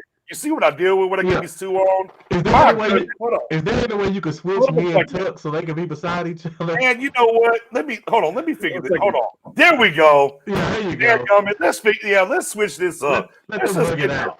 God bless. Did he cover his camera up? I don't know what he's doing. Here they go. They're so extra.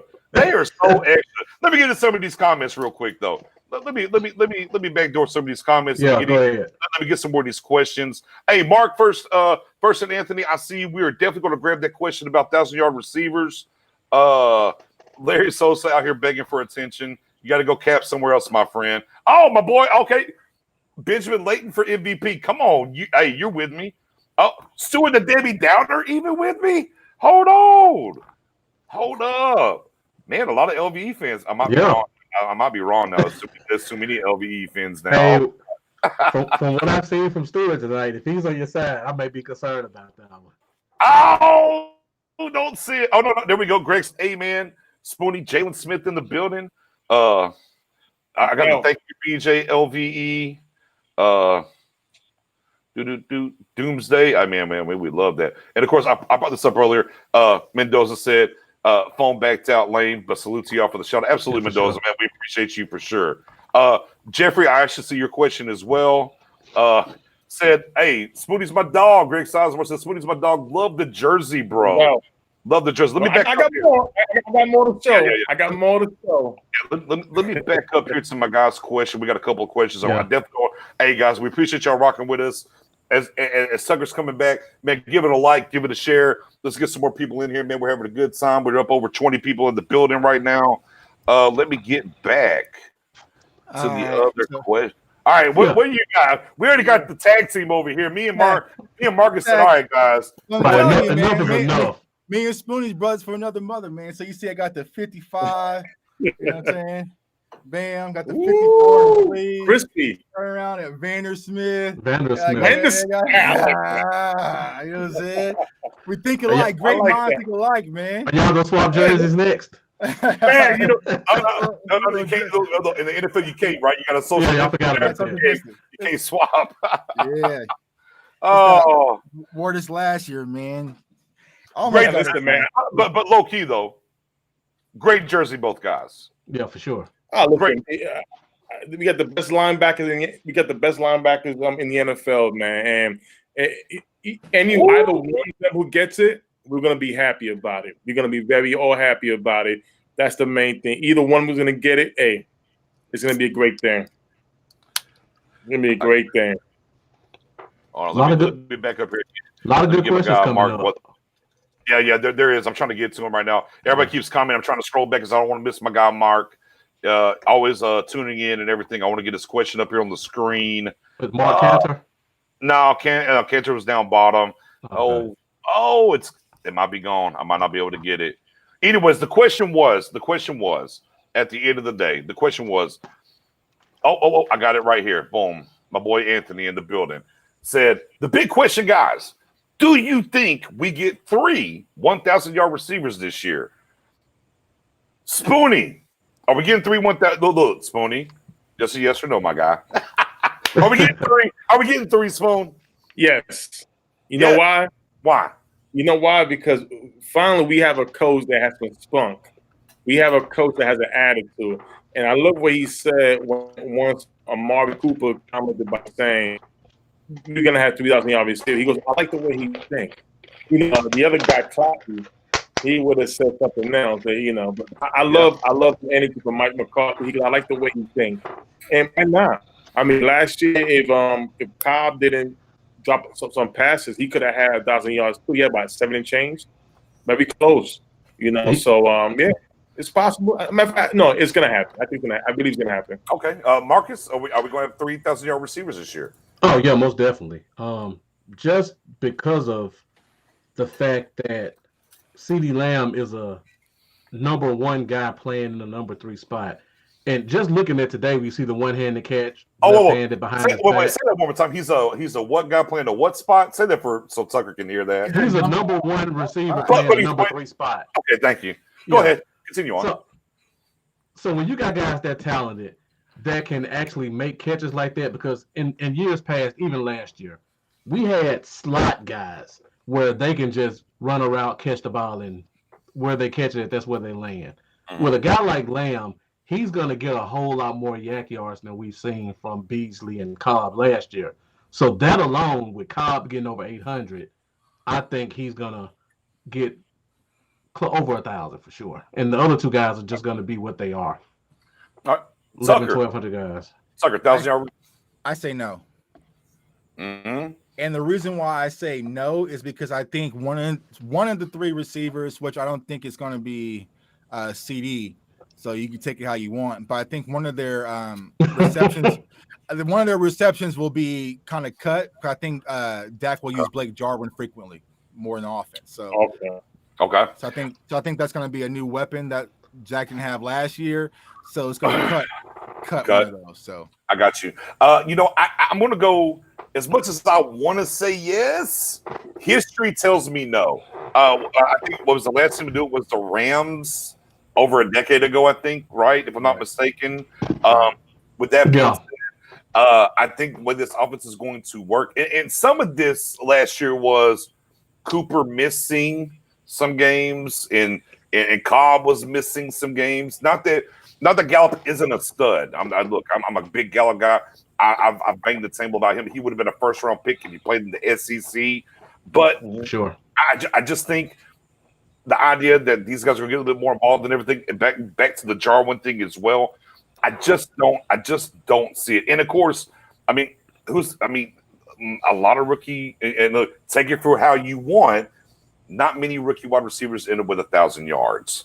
All right, let me pose this question then, because I think we're going to get different answers. Mm-hmm. Who's the guy that prevents us from having 3 guys having 1,000? Tuck, specifically. Well, with the bet on receiving yards. Yeah, who's the guy that stops us from having 3? So who's going to be the guy, the wide receiver that's going to be sacrificed? I think it'll be Gallup, actually. Okay. Yeah. I tend to agree with that, but if we're talking about in terms of why it doesn't happen, I think it's Jarwin, because I think Jarwin's going to walk through that door and be that weapon. And again, we kind of had this discussion on our show a couple. It was either last week or week before last. What's a successful season for Jarwin, right? Right. I mean, I think Jarwin's going to be somewhere. Look, if Jarwin gives me somewhere in the ballpark, give or take 50 yards, 700. Give or take 50 yards and 5 touchdowns. I'm right there with you. that's a huge jump. And if he's in that realm, I just don't think you're going to have 3,000-yard receivers. And we got to think about Cooper and Zeke getting involved in the passing game more. I think this thing's going to be spread out a little bit more. That's why we're not going to see the 3,000-yard receivers. Let me ask you guys this. What is our backup plan for Jarwin if this fails? Blake Bell. Look. That's a good question, Tuck. I'm going to steal the answer from Jeff Kavanaugh today. Okay. Blake Bell and Jarwin had drops. We just don't use tight ends at all anymore. Get them out of here. I'm stealing that one. That'll work. But now, how about this one, though? We talked about, Donovan Wilson. I'm going to kind of piggyback here. Now, we saw a former teammate of Dalton Schultz go sign in Cleveland and kind of made a comment about, well, I'm not going to be Witten and boss hog all these tight ends in the room and flex on them, basically. Hey, maybe there's something to the Schultz game that we haven't seen yet, that maybe he walks through that door. Don't be surprised if Schultz ends up being the number 2. I think it's one of those things where I think Bell gets more burns in 2 tight end sets, right? But I think if Jarwin goes down, I think there's a chance that Schultz would be the guy over Bell. So he would leap Bell to the number 1 if Jarwin was to go down. With Dalton Schultz. Okay. Kind of how I feel. But we got to see. I mean, he's got to walk through that door just how these other guys are getting a chance now have to walk through that door. But let's see. We saw Tristan Hill turn up today. We saw Donovan Wilson do his thing and turn up today. Now, can Dalton Schultz with this open opportunity walk through that door as well? Now, Spoonie, I mean, the question was who prevents us from having 3,000-yard receivers? Blake Jarwin. That's it right there. Blake Jarwin is definitely now. There's no more Jason Witten. He's going to have the opportunity to become that big time fourth option. Now you're going to have teams. We just got too many weapons. We can even say maybe Tony Pollard in the passing game. I think Tony Pollard will see some action in the passing game as well. It's going to be a whole new different offense where Tony Pollard and Blake Jarwin will definitely see more action than what he did in the past. Now, another question here. And Jeremy said, as we discussed on J Tucks, a.k.a. Cowboys Fans Only on YouTube, go make sure you like, subscribe, hit that notification bell. Record. What's your record? And I want to lead on this one. I know that y'all guys say I want to lead on this one because a few months ago I was like, man, it's a bounce of the ball for me at that point. I was kind of in that. I think we're 10-6. If the ball bounces right, we're 11-5. If the ball bounces wrong, we're 9-7. With things that have happened, man, I really want to kind of move that needle to maybe 11-5. And the ball bounces right, we might be 12-4, maybe a 13-3. The schedule's rough. And if the ball bounces wrong, maybe 10-6. So I'm going to circle right around. I'm going to go with around 11-5. It depends early on. We're not getting the full complimentary preseason games to really evaluate this team properly. But I look at what they've added, what the plan is, how they're attacking it day one at camp. As we're talking about that on the Star Gang Live. So I'm going to circle 11-5 is where I'm at. What do you think, Marcus? I'm right there with you. I've done a show about this as well. Went through it pretty much game by game. I had us at 11-5. I just think the talent's there. I think the coaching's there. We don't fear anybody. We got some tough teams on the schedule. Look at Pittsburgh, Baltimore, San Fran, Seattle. A lot of playoff teams that made it kind of far. I don't think we fear them. I think we'll probably have a slip-up game, but I think for the most part, we're going to win the games we're supposed to win. No more of that, I can't believe we lost to that team type stuff. Now, oh, my God. We lost to the Jets. How? Right. Right. Jay Tuck, what you think? What's this? I know you talked about it on your show, but bless the people, Tuck, with your knowledge. Come on now. I mean, like I said, don't be greedy. I had us like 11-5, man. I think I'm gonna go 10-6 to be safe. And I think the reason why, like I said, is like with not having fans in the stadium, like it changes the dynamic of the games. Like I said, we were at home. Yeah, so at home, but like, it's just like games that it's like I had games as a loss, like I had like Seattle as a loss, but now there might not be fans in Seattle. So how does that really change? Like, it really just comes down to talent in football. So it's really hard to gauge it without being able to see it. Yeah. Because like I said, the thing is like Mike McCarthy brings to the Cowboys. Like, I don't fear teams anymore. Like I don't feel like when we go to Baltimore, I don't feel like like our coach is going to see Harbaugh across the sideline and tense up. I feel like Mike McCarthy's going to be like, all right, let's go for it. But I think 10-6. 10-6. Okay. I'll go with 10-6. All right. Spoony. Uh-oh. I know what's about to happen here. Go ahead, Spoon.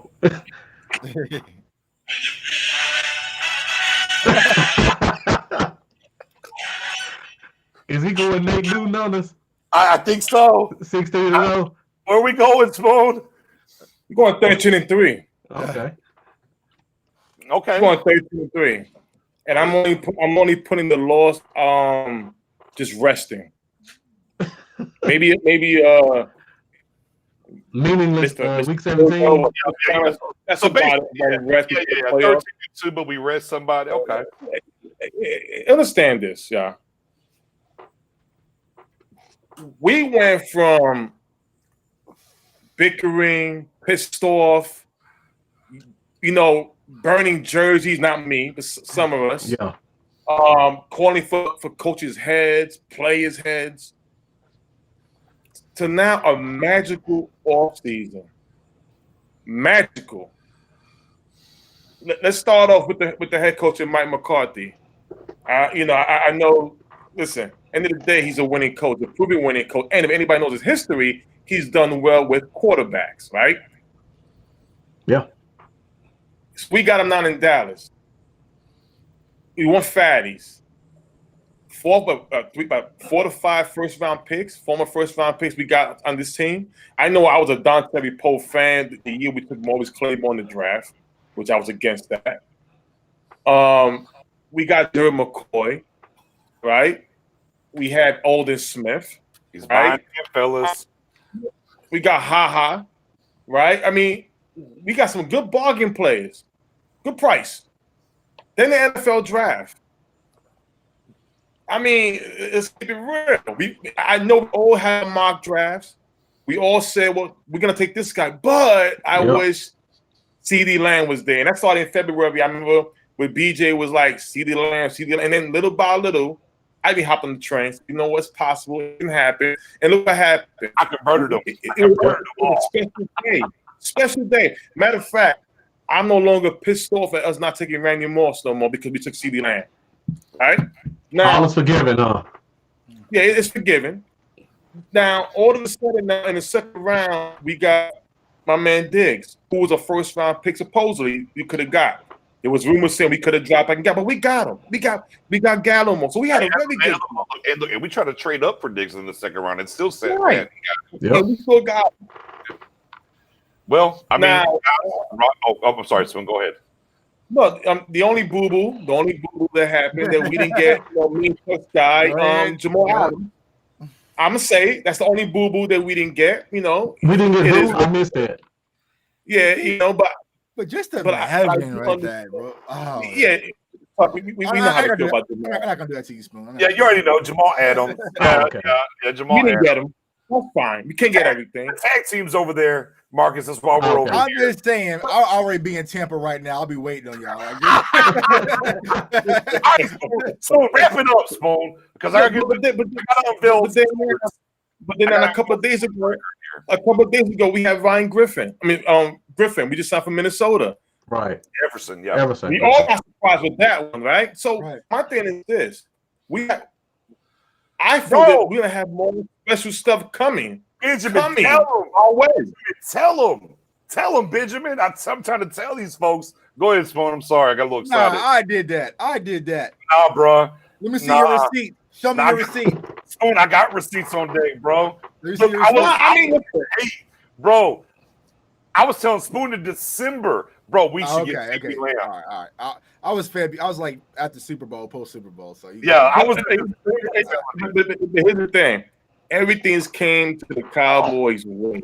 Damn it! Always back to Route 33. Jesus Christ! All right, so I don't remember 13-3. I got it. 13-3. All right. Stuart Rogers came in the paint. You already know what he's going to do. 9-7. It won't matter because they won't finish the season. Well, if it's 9-7, we got to finish the season. Yeah. You got to finish the season. Here's my thing with that, Stuart. Because we've been about this whole COVID thing.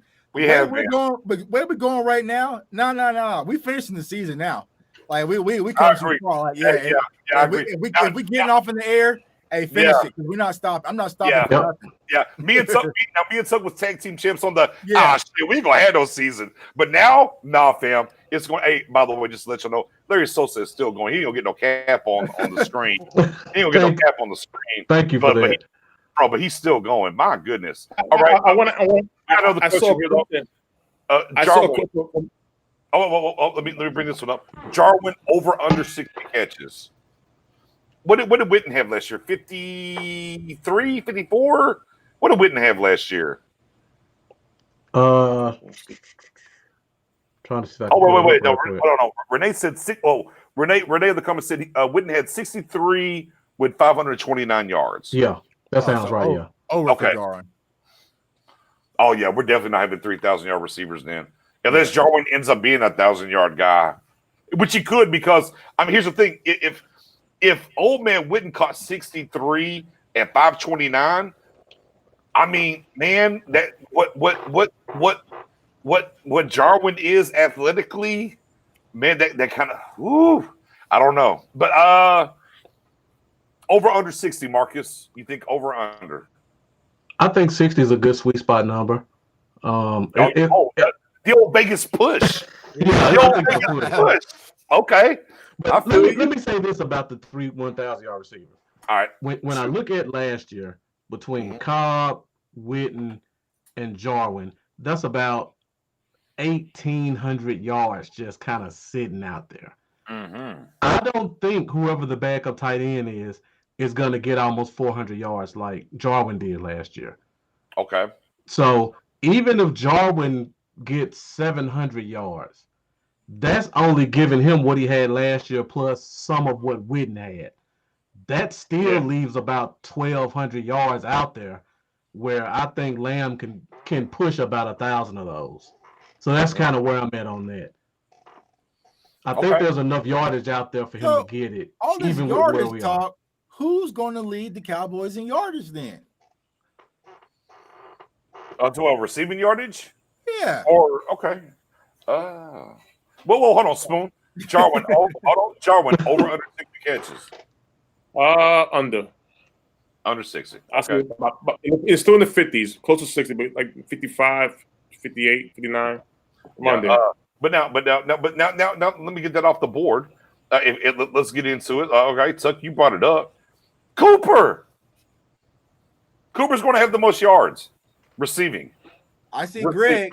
Greg differs. Go ahead, keep going. Who else got? I don't think so. I'm leaning towards Gallup, honestly. I think between CD and Gallup's going to lead it. One of them. Let me give you my reason. Okay. Cooper's a great receiver, but he's not really the explosive receiver. Gallup's going to make a lot of splash plays. And if their catches are about the same, his average yards per catch is going to be a lot higher than Cooper's. Because I think Cooper and Lamb are going to kind of have a 70-30 slot split. So Cooper's going to be getting a lot of 6-7 yard catches when Gallup's going to be hitting them for 12 to 15. Okay. Feel that. Tucker, by all means, go right ahead. Why is Lamb the leader? Layup drill. Lemon pepper truck, man. Lemon pepper truck. Layup drill. Drill. No, I got CD. Like I said, the reason why is because I think early on he's gonna get the favorable matchups.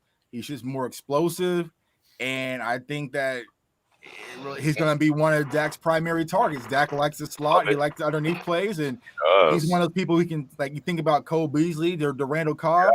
Now you add another athleticism on top of that can take it the extra mile. That's why I'm going with CD. Feel all that. And that's exactly why I'm telling you Cooper, because, hey, look, I'm telling you now, Cooper is going – what – it's the West Coast offense, right? Yeah. Supposed to be, yeah. Amari Cooper was from God to this earth, birthed for this offense. Bro, whenever he gets in the slot with that route running, see, I don't think it's going to be a 70-30 split. I think it's going to be maybe closer to 50-50 because Cooper in the slot is going to be more explosive. Kind of take some looks at old Jerry Rice in the slot back in the day, if you will, than Cooper on the outside. And that is why. And you have to remember, Cooper gave you how much yardage last year on a bum leg, missing games? I think the disrespect for Cooper on this round table needs to be discussed. Gallup missed 3 games, full games. Okay, but he wasn't playing on one leg out the gate the whole year. Be clear. I'm telling you now, it's fine. It's all good. We will clip this. We'll come back. All flats. All flats Knicks. Lemon pepper top, man. All flats Knicks, crispy, ranch on the side. I'm gonna be eating in Cleveland next year on top. We're gonna go live to the GoPro. Did y'all see any pictures of Cooper catches today? I didn't see none, but I saw CD. You don't have to. We know what. You saw one supposedly one-handed catch that he caught, bobbled, and got again. That's cool. That's cool. Watch what I tell you. Hey, look. By week 8 or 9, man, it's gonna be in my inbox. Hey, man, don't say no on Twitter, man. Let it ride. I'm like, nah, fam. Fam. I gotta let it ride. But Nick, I feel like you're making my argument for me though, because if you're saying Cooper and Lamb are gonna split in the slot, those are short yardage catches. If you're telling me you got 2 guys 50-50 inside and 1 guy 100% outside, that average for the outside guy is gonna be a lot bigger. That's my whole thing. Hold on. And look, and I absolutely agree with you in the Garrett scheme. I absolutely agree with that. Okay. In that West Coast scheme, though, the way that it's built is going to be different. I think a lot of people need to understand this because, again, we're built off of what the slot means as it compares to what Dallas has been over the past 9 years. I think you have to really dial up what we're talking about when it comes to the West Coast and these route trees and what happens with that slot and what can be happen with a guy that is built for it. And I think there's some of that there that people need to readjust themselves to. And look, now granted, Moore got to stay. They're kind of fusing this. So it might not be the true to life pure West Coast. It might be a little bit of that, which definitely, Marcus, gives you credit and credo to Gallup. I love Gallup. Again, I absolutely. I think low key, and I'll go on record, there's a built-in for Cooper to be gone without any money. Was it 2021? I think it is. Yeah, 21 by 21. Yeah, between June 1st and June 5th, they could get out the deal with no money. And I think that's going, as we sit here today, if I'm a betting man, I think that's going to happen. And they're going to give they're going to give Gallup, and they're going to give CeeDee Lamb the money. That's what I think. But I'm not talking about the future. I'm just talking about next year, where I get my flats. And that guy Cooper is about to get it in.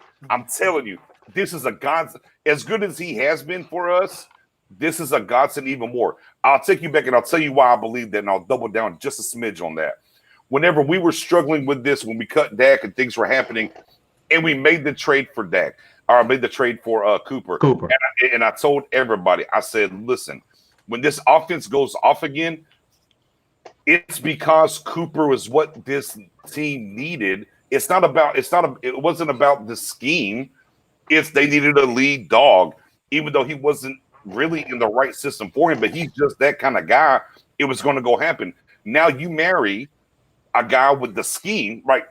Remember, Cooper really wasn't playing in the scheme that best fits his skills. Right. Now he's going to a scheme that fits his skills with a coach that is an attacking guy. I just think it's going to be different, guys. Again, all the way in. Like I said, I've been on Lamb, and Lamb is for sure the future. And I'm not saying I wouldn't take this bet next season, but for this season right here, Cooper, 1,500 yards. Book it. Hey, how about Lamb being rookie of the year? Oh yeah, because he's going to be a punt. Hey, he's going to be a punt returner. No, Right. He's going to be electric. No. I really don't want him at punt. I really don't want him at punt, but like I said, only on special occasions. But hey, this is what happened. I got to throw that out there because you do have the 47 on. Is it true that that's the old Lawrence Bigger jersey? Is it true, Tuck? I don't know. It's the practice jersey, man. I spent it on the training Well, camp. man. Daggum Jeffrey, we are calling it that for Yeah. sure. Let's scroll down. But- man. We got, I was The saying, Knicks, I was saying the if, Knicks, if I'd have worn this at the Omni Hotel right now, man, we could have got some inside footage, man. I was just blended right in. no doubt. yeah. Go ahead, Marcus. I was just gonna say the fact that all three of us, well, of the four of us, we can give three different answers, and all of us give a good reason why. That just tells you how explosive this offense is gonna be. Yeah. Man, I mean, on that paper and what we think and what we believe, absolutely, and what our eyes tell us and what we've Right. seen and done. I mean, there's no ifs, ands, or buts about it. Spoony, you had a question that you wanted to address. What was it? That's it. I forgot. Let me ask y'all Yeah, this. I got hyped with the receiving, so it'll come back to me. So we went through our predictions, but what is the meter for this season really being a failure for Mike McCarthy? Because I know some people were saying he gets the COVID pass, but I don't believe in the COVID pass for this season. I don't either. No, I agree with that. There's no COVID. Yeah. Hey, look, if you line up and play, you line up and play. There's no Right. pass there. And here's the thing. Let's keep it real. Football is played no matter what. Bad weather, good weather, whatever. Yeah. And then the day, whoever wins, you win. There's no asterisk because we had a COVID. And on top of that, there's not really that one big time player who really opted out. I'm tired of fans with that nonsense. The season is going on. It is what it is. They're gonna play. Right. That's it. There's no asterisk. So let's Yeah. say, for instance, it's 9-7, but we fall short of winning the division and miss the playoffs. It's bad. We have to make the play. I'm outside to start with a pitchfork and a torch. I mean, here's the thing. Don't forget, we get the extra playoff team this year. There's only one team that gets a bye. Yeah, that's this year. Yeah, you get the extra playoff team this year. Now next year we play the 17 games, but this year we get the extra playoff team. Only one team gets a bye. So 9-7 will get you in probably. Okay. I mean, 9-7 is gonna win us the division. Let's be honest. Oh! Well, come on now. That Washington football team's got something to say. No, Yeah. no. We Okay. went through all the positions last night. Trust me, we don't have anything to worry about from what we looked at. Yeah, that's why I got this jersey on, man, because I was one of the best starters on some of these rosters, man. Fair enough. Yeah, you can look at some of these positions and you'll be embarrassed for these teams. Yeah, but I mean, but back to Tuck's question there. Here's the thing: you got rid of a coach. I mean, whether they made the playoffs or not, we knew going into this season it was NFC Championship game or bust, right? Right. So I think we had Definitely. I think let's be clear. You had the skeleton of the same roster. You've added I'm gonna get my LeBron on here. Not one, not two, not three, 5 former first round picks on this defense. You had an excellent draft by all accounts. I mean, I think low key, it's hard to put Super Bowl on that, but I mean, Yeah. I mean, guys, if we look around the league and we look at these teams and what they put together, I mean, for me, it's hard pressed to say if McCarthy was brought in here to do one thing, take him further than Garrett, right? Right. NFC Championship game. If it's not an NFC Championship game, it's a loss to me for McCarthy. Gotcha. I agree 100%. Yeah, I feel the same way. Yeah. I get that's harsh for a guy who, is coming into the first year. And look, and not even on top of just him. I mean, we look at the 7 he put together.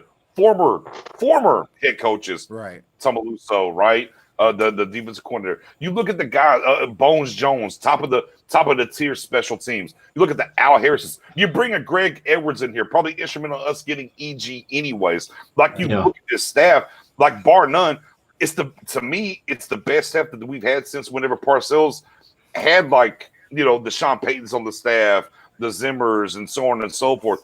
So I mean, everything looks to fall that way. Again, I would like to add one more piece. I'm shameless plug here, Logan Ryan. Thank you. I'll let your boy.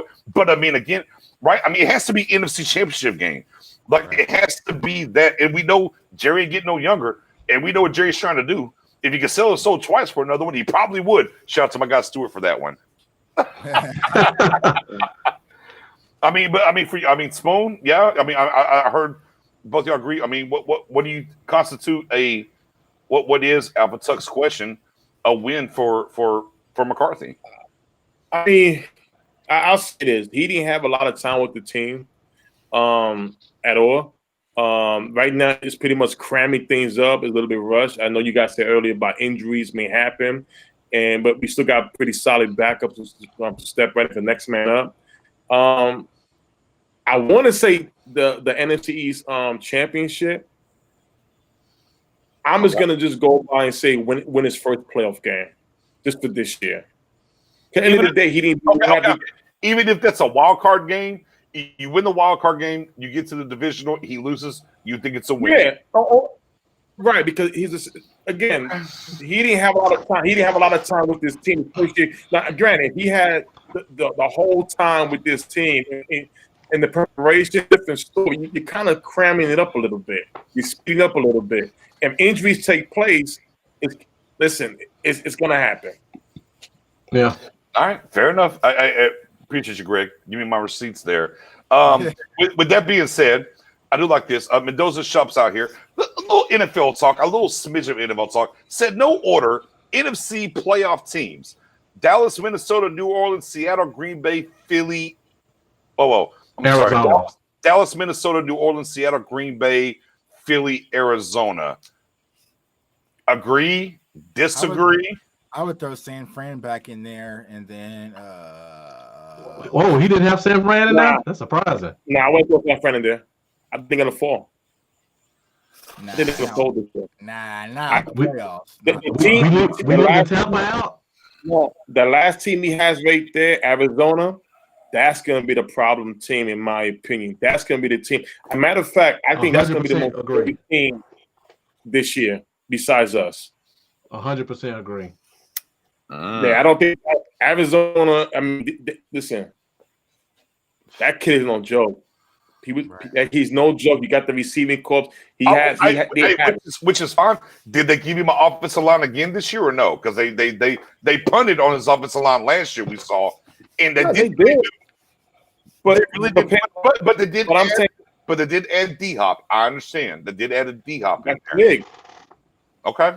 They had the running game, I mean, I think that's to be a top offers. I don't think Tampa. I think Tampa's being overhyped with Brady being there, Okay. But I like that order. I don't know about that one, Stoney. Okay, I mean, he's in the Panthers. I will say this: the eyeball test off the rip on that for me. If for those that played old Metal Gear Solid back in the day on PS1, as old as I am, when you had that whoop, you had that little exclamation point above your head. Mm-hmm. Minnesota and Philly jump out to me. Yeah, 100% agree. Minnesota and Philly. Minnesota lost some players on both sides of the ball. On both sides of the ball. I mean, I don't know. When I start thinking about San Francisco and I think about Tampa, I'm like, it's Minnesota. At the end of the day, I hate that. I caught a smidge of y'all show the other day, but I was working and couldn't catch everything. I don't know what y'all said about Philly. Again, I think there's only one team coming out of the NFC East, for better or worse. I just kind of feel how that is. But I mean, hey, look, maybe Carson Wentz drank his milk and he's going to be healthy. I don't know. Chicago could be in there too. Yeah, I mean, good. Look out Darius Slay. Darius Slay and the gang is going to cover everybody. Apparently, I don't know. I like the Arizona pick because I like what they added and what they did. They had a good draft. I still have questions about their offensive line, though. But get the ball out quick, it don't matter. I feel that. And you got guys who can get the ball out quick, too. No ifs, ands, or buts about it. Marcus, agree, disagree with this, or would you replace somebody? Right. I'm with you 100%. Minnesota has lost, I believe, 9 starters from last year. I know I can safely say 8 starters between offense and defense that they lost. Right. And I'm not just talking about just a starter. We're talking about like keys to their scheme. I mean, just off the top, Diggs and EG are gone. I mean, just off the top, not even diving into it. Right. All 3 of their starting corners are gone, so they have to replace them. Their best receiver, and then offensive line was already bad. They lost the offensive lineman, and they lost their defensive coordinator because we got them. So that's a lot of losses that Minnesota took that they have to come back and replace. So I take them out. Philly, I just don't see it. That team does not look good to me. When I look at our schedule and think that they have a number one schedule, I don't see them having the horses to hold up with Right. a Baltimore, or Pittsburgh, or San Fran. So I take them out. Tampa Bay won 9 games last year with their quarterback throwing 30 picks. It was an accident, man. If Tom Brady throws, my man if wins Tom the Brady Super Bowl, throws half as many interceptions, that's at least a win or two. So that gives them 10-6, 11-5. But you have to remember, Tom Brady can't throw the ball 25 yards on the out anymore. I understand that, but Okay, all right. He has no dozen-yard runner. He has no. I mean, 30 interceptions and the team still had a winning record. That's a good team that, despite the quarterback, they still won 9 games. Solid defense too. But for what it's worth, every quarterback, and this applies to Brady as well. Every quarterback in Bruce Arians' offense has always thrown career high interceptions in his first year, and that includes Peyton Manning, as well as So is Brady going to be substitute to that? But I feel you. My problem, I think, with the list is if we get rid of Minnesota and if we get rid of Philly, which is fine with me. I agree with you there as we're back and forth. Are we really talking about 3 teams from the NFC West making it? The Niners, the Hawks, and Arizona? We think 3 teams out of the West are going to make it? I think 3 from the North could make it. I think Green Bay, Chicago, and Detroit could definitely make it. I think Detroit's going to make it. I really do think Detroit got a really solid team. I think they'll definitely come out. Green Bay, of course, is going to be in there. Arizona's going to be in there. I don't. As far as the Bucks division, I mean, you could put you got the Bucks, you got Atlanta, you have the Saints. At the end of the day, if I got to pick and choose, I think Atlanta, people sleeping on Atlanta too right now. I mean, they had a bad year last year, but they still have some good solid pieces to turn it around. I mean, but in the West, we're throwing the Rams out the window as well. Yeah. I'm like, that is so tough. You got to throw the Rams out. Listen, Arizona, in my opinion, Arizona's going to be that team in that division. 49ers, and then you got Seattle as well. They got Jamal Adams there. Tough. We ready to go.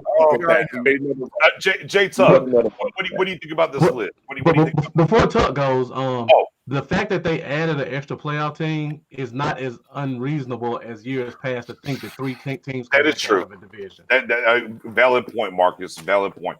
Tuck, what do you think about the list? What do you think? So like I said, originally when I saw it, I would take Minnesota out. I'm still high on San Fran, so I would plug San Fran back in. Okay. And then I would take Philly out, and I would plug in Tampa. Okay.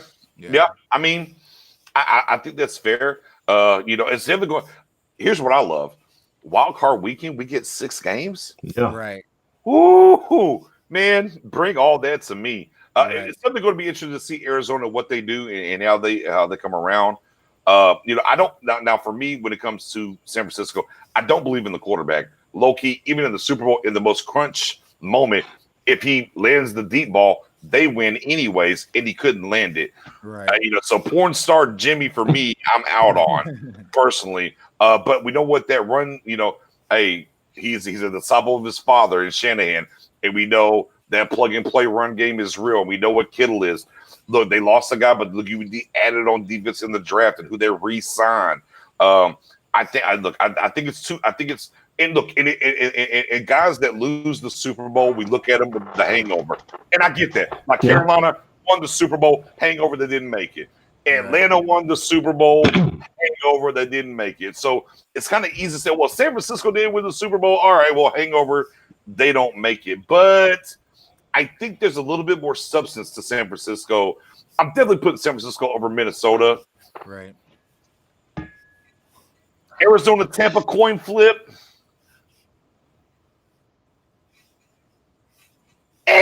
I don't know. But I mean, let's ride with the go. I mean, Gronk's back. We're having a good time. Tom Brady's free from the hoodie. He's out here tweeting. He's coined Tampa Bay. He's having a good time. Let's put him in. Let's put him in the playoffs. Why not? I mean, why not? Right? I mean, it would be uncouth if Tom Brady didn't come to the NFC. I mean, it's like right. It's like LeBron James going from the East to the West, right? Okay, he went from the West to the. I mean, low key, he went from the West to the East in the NFL standards. Oh, LeBron didn't make the playoffs his first year. Yeah. He was hurt and everything. Ooh, maybe some lines drawn there. But I mean, at the end of the day, it is what it is. Oh, Garoppolo ain't it at all. But he got paid like he was, though. But he got paid like he was. I want to play Green Bay. I want to play Green Bay in the playoffs NFC Championship. I want to play Green Bay NFC Championship. I really want that. We got home. It'll be a great story. We got McCarthy there, Aaron Rodgers there. Yeah, I want that. I want that. Ooh. I want that smoke. Jay Tug, you don't want that smoke? No, I want it. No, the Chiefs was able to get to the Super Bowl without playing Tom Brady in the playoffs. We can get to Super Bowl without going through Aaron Rodgers. Like I don't no. I mean, hey, look, and Brett Favre could never beat the Cowboys. Got to the Super Bowl without playing the Cowboys, right? Yeah. So we do not want a pissed off Aaron Rodgers coming into Dallas with a chip on his shoulder, playing as Mike McCarthy and looking over across the sideline and winking at Mike McCarthy. No, I'm not doing that again.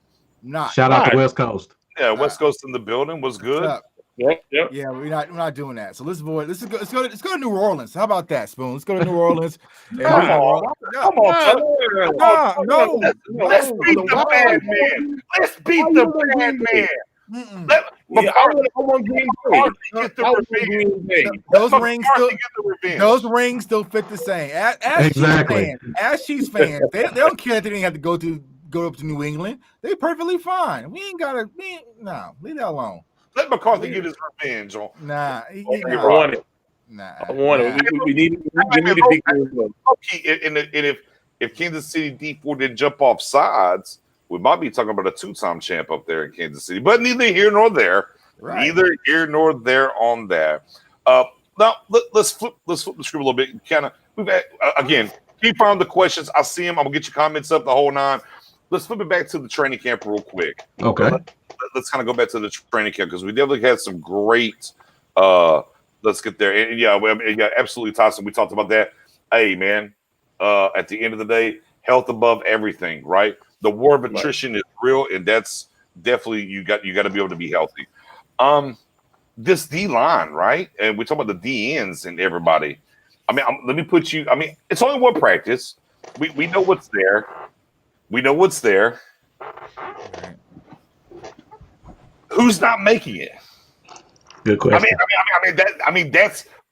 Let's get to the brass tacks. Let's kind of turn them screws. Who's not making it? And Randy Gregory hasn't walked through the door yet, which we believe, or at least I do. I don't know if y'all do. I don't want to put my foot in my mouth for y'all. He's going to walk back through that door. Who's not going to make it? There's some serious cuts to be had there, guys.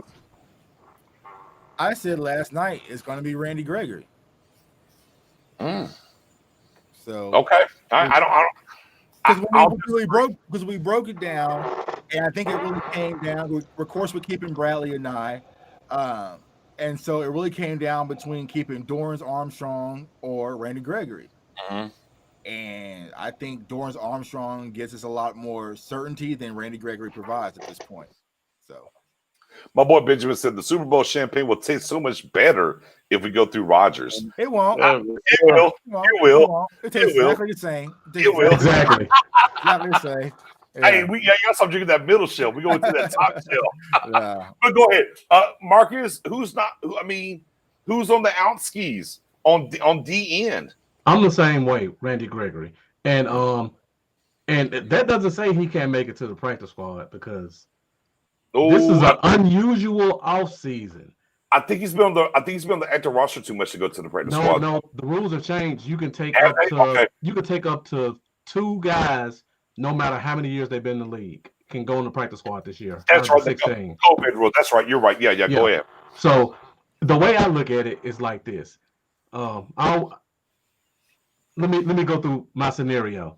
Go for it. Shoot it, sir. Hold on. You're Jim Tomsula. I'm looking at this from a coaching perspective, not not a fan, because as a fan, I've seen Randy Gregory every snap he's played.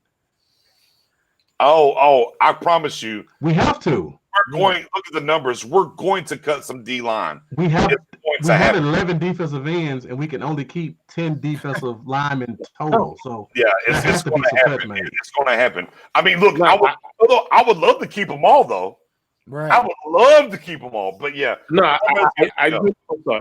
Go ahead, Marcus. So here's my thing. I'm just going to use Anai as an example. You're Jim Tomsula. Yeah, You come to this team. You put together the guys that you like. Right. You probably had Anai as a 4th round guy. Mm. He falls in the 6th round. You're jumping for joy. You got the guy you liked. He comes into practice. He shows you. He doesn't show you elite level talent, but he shows you he is what I think he can be. Mhm. And he's been in every practice with pads on. Randy Gregory comes in on August 28th, a week before cuts. Hasn't played a snap of practice, hasn't seen a playbook, hasn't touched the field in 2 years. Which guy, if I'm Jim Tomsula, am I gonna keep? The guy who hasn't smelled the field, or the guy that I handpicked and trained? Who in my well, if I can answer that, I tell this right now, I'm still taking Randy Gregory. End of the day, he's not available because of what the NFL is doing. They holding him back. The guy is talented. This kid here should have been a 1st round pick. And the thing is, he gives you more flexibility on his defense than most of the guys on the line. And I'm gonna point out, I do agree with Tyson. They're not gonna cut your defensive line. They will trade somebody. And my guy who I can see them getting traded is Dorrance Armstrong. You know, the point that they talked about what he asked at the table. At the end of the day, he has some playing time. He has showed something. But is he the coaching staff who's coaching the defense? Is he their guy? He's not their guy. And I've always said this: when you get new coaches to come in, they want their guy. Now, with Dorrance Armstrong, you can trade him for a pick or a play you may need in another position. That's what I think may happen. My next guy could be Joe Jackson out of Miami. We drafted a couple of years ago. He got certain little spurts of playing time here and there. But at the end of the day, you got too many ends. And if you look at the roster, they got Dorrance Armstrong as the 3rd defensive end behind Tyrone Crawford, who's behind D-Law. So my thing with that is I can see him getting traded. I won't say get cut, but you can definitely trade him for a small piece of something. Let me say these 2 things before somebody else goes. Yeah. We have 17 defensive linemen on this team right now. At the absolute max, we can only keep 11. So 6 guys have to get cut. It's going to be at least one difficult cut that has to be made. Yeah. If we go with 11, if we go with 10, like McCarthy's been preaching since the first day he got here, 6 defensive ends, 4 D tackles, there's going to be a really difficult cut made. And the other thing with Randy Gregory, again, take your fan hat off. The guy has 8 sacks for his career. I mean, we're not talking about like the greatest defensive end of all time here. We're talking about a guy with 8 sacks in 4 years. Right. He's shown us a lot, but that's not saying I'd rather keep a guy who has 8 sacks in 4 or 5 years, who has shown some flashes, over a guy who's 23 that I handpicked, who hasn't gotten a chance yet. I'm going to want to see what I have in the guy that I can keep for 4 years that's 24 under a cheap deal. Because, like I said, Randy Gregory is not this staff's project. Like, this is the Jason Garrett era project. Like, they already have a project with Aldon Smith. You're not going to want 2 of them. Like, see, well, here's my thing. And it's my guy Mark Anthony top 10, and he knows. He goes, I got love for me. He's got love for BJ. He's like Dorrance Jackson and Jokes. He knows I'm a Team Jokes guy. We all are. I am a Team Jokes. Mendoza, back me up in the comments. I'm a Team Jokes guy. But here's the reason I think everybody's missing why I think Randy Gregory will be on this team. It's position flexibility. He can put his hand in the dirt. If they want to go to a 3-man front, he can come off the edge. I absolutely unequivocally think as long as he's and let me get my Tucker. I'm gonna move my goalposts just a little. As long as he's reinstated within a probable time. Okay. If he is reinstated before Friday next week, I think he's going to come. He's going to show. I get it, ugly baby, but he's our baby. But I absolutely get that the fact that he was, the Garrett era or whatever. But again, I absolutely believe that Randy Gregory reinstated the right way. That's why, and he feels the pressure. That's why he's on Twitter now, going back. And let me be clear, as far as the NFLPA goes, super trash. You're his representative, and you blocked him on Twitter, right. And you responded in a banter back and forth. No, you're getting a check cut. Be a man. Doesn't matter what the player's going through. Don't get on Twitter. Call him, talk to him, work it out, do your job. But I do believe that Gregory's going to be here. The Dorrance Armstrong is the coin toss for me. He's shown flashes. To me, that's the tough cut. Again, jokes, as much as I love jokes, practice squad, it is what it is. It's 16 spots for a reason. Right, exactly. And I think Dorrance is the tough one at the end of the day because of what he's shown and what he can do. Go ahead, Tuck. I saw you want to jump in there. I'm sorry. Go ahead, bro. Oh, no. I didn't say anything. I was looking at it. Mendoza was getting your back with Team Joke. So. Oh, yes. Thank you, Mendoza. Yeah. Thank you. Okay, yes. So Nix, if Gregory doesn't get reinstated until August 28th, does your opinion change?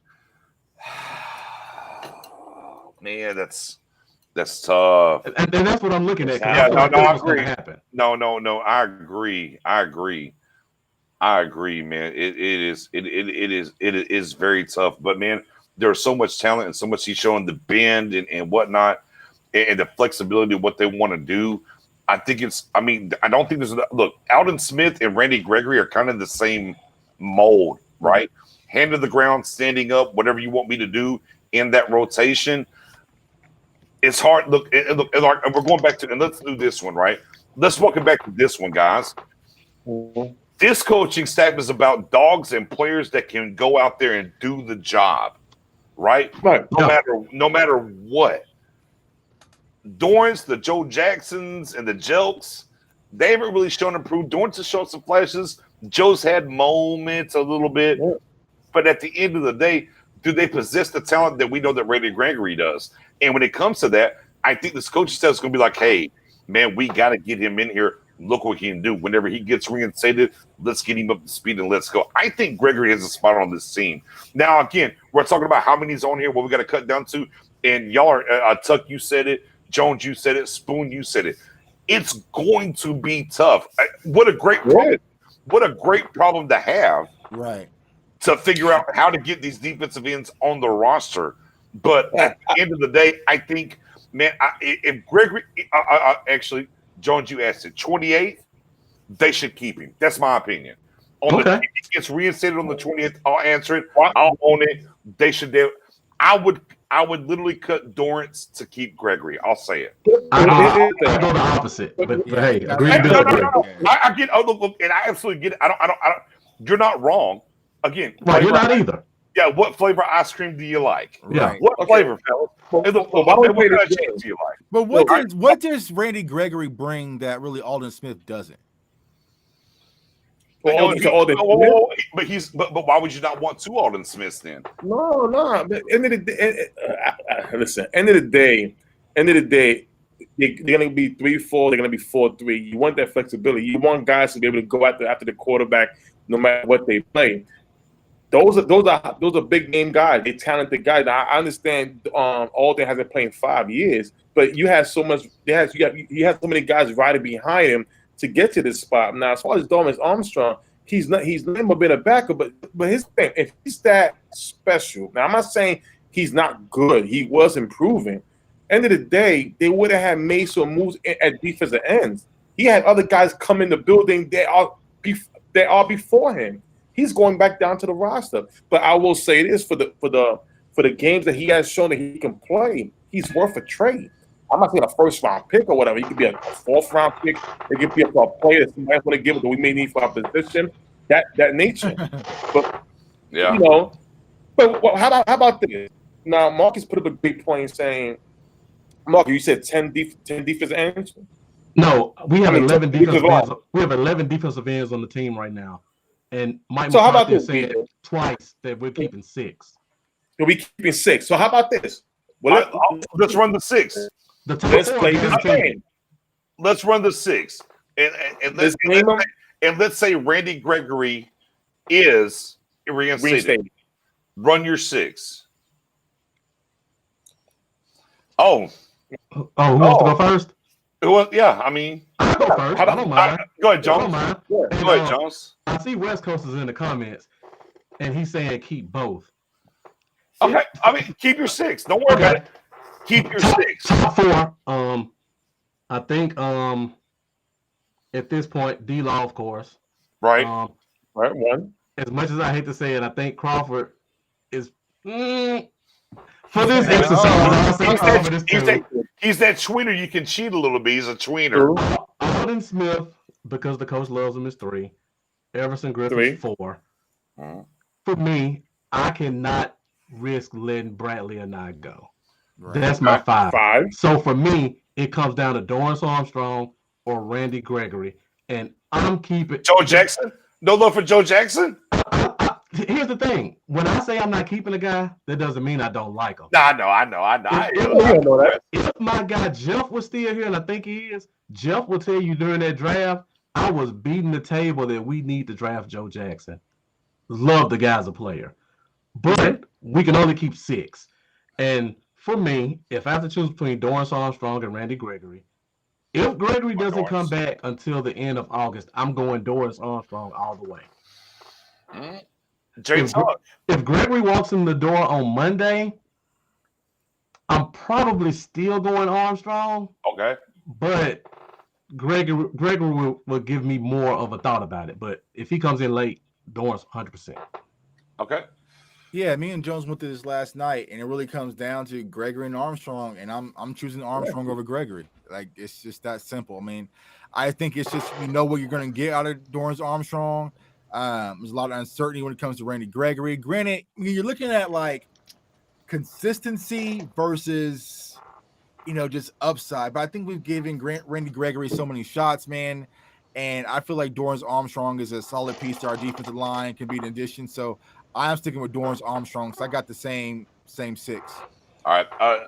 Nix, would you be satisfied if we just put him on the practice squad to keep him? I'm guessing you're talking about Randy Gregory. I mean, sure, I would love it if that's what it took. But on the same token, I think there's no way in hell you'll get Randy Gregory to the practice squad. But yeah, if it's feasible, sure. Spoony, you're 6. Tyson, I see you quarterback at tight end. We'll get that in just a second. Yeah, no, basically everything that Marcus said and Tuck with the guy is between Dorrance Armstrong and Gregory. So I'm going with Gregory with the last spot all the way. And I like Dorrance. Don't get me wrong. I like Dorrance. I like him. But I think Gregory was going to get that spot. All right. So off the top. So let me ask you this. What do you do, though, if you're looming? If you really don't important. Okay, go. I'll let you cut. Can I answer mine? First and foremost, I'm keeping Jalen Jelks, guys. I don't know what's wrong with y'all. It's Jason Taylor 2.0. No, I'm okay. I think he's got some. I think he's got some juice. But with that being said, man, okay, the usual suspects out the way, right? EG's here, Alden Smith's here, D-Law's here. There's your 3. Let's get fun. All right. I'm going to hide Crawford in DT. I'm going to cheat. I'm going to hide him in DT. I'm going to hide him. Oh, well, you could have done it. You chose not to do it. I'm going to hide him in DT. I'm going to hide him in DT. If you do that, if you do that, well, you had your chance. You didn't go there. I'm hiding Crawford in DT. So I can keep Dorrance and Gregory. Bradley Nay's on the team, right, guys? I mean, there's no ifs, ands, or buts. To me, he's got to be. Yeah. Now, the guy that we're not talking about, and look, and me and Spoon went back and forth about this not too long ago about undrafted guys that can make the team. And as I told Spoon went way high on undrafted guys making the team. Would you have 5, 6? I think How I many had you had? 4. No, 5. 5. I think it was 5. I was like, I had if there's 5 undrafted rookies making your team, there's a problem with your roster, right. right? Especially, yeah. But with that being said, we paid a particular undrafted guy a lot of money. Darius As an Hamilton. undrafted guy, old Rondell Carter. Mhm. Excuse me. JMU, are we just thinking, hey, no, preseason, it's all good? He's another guy, right, that can kind of do both, like a Tyrone Crawford. Now, here's where you can bend my ear, because I only got 2 rookie free agents making the team anyways. Here's where you can bend my ear. If Carter can do both, and we got him for 4 years as an undrafted guy, now you could talk to me About Tyrone Crawford. about Tyrone Crawford. And nobody that I've seen, I've kept this in the tuck for a week. I can't believe I get to say it finally.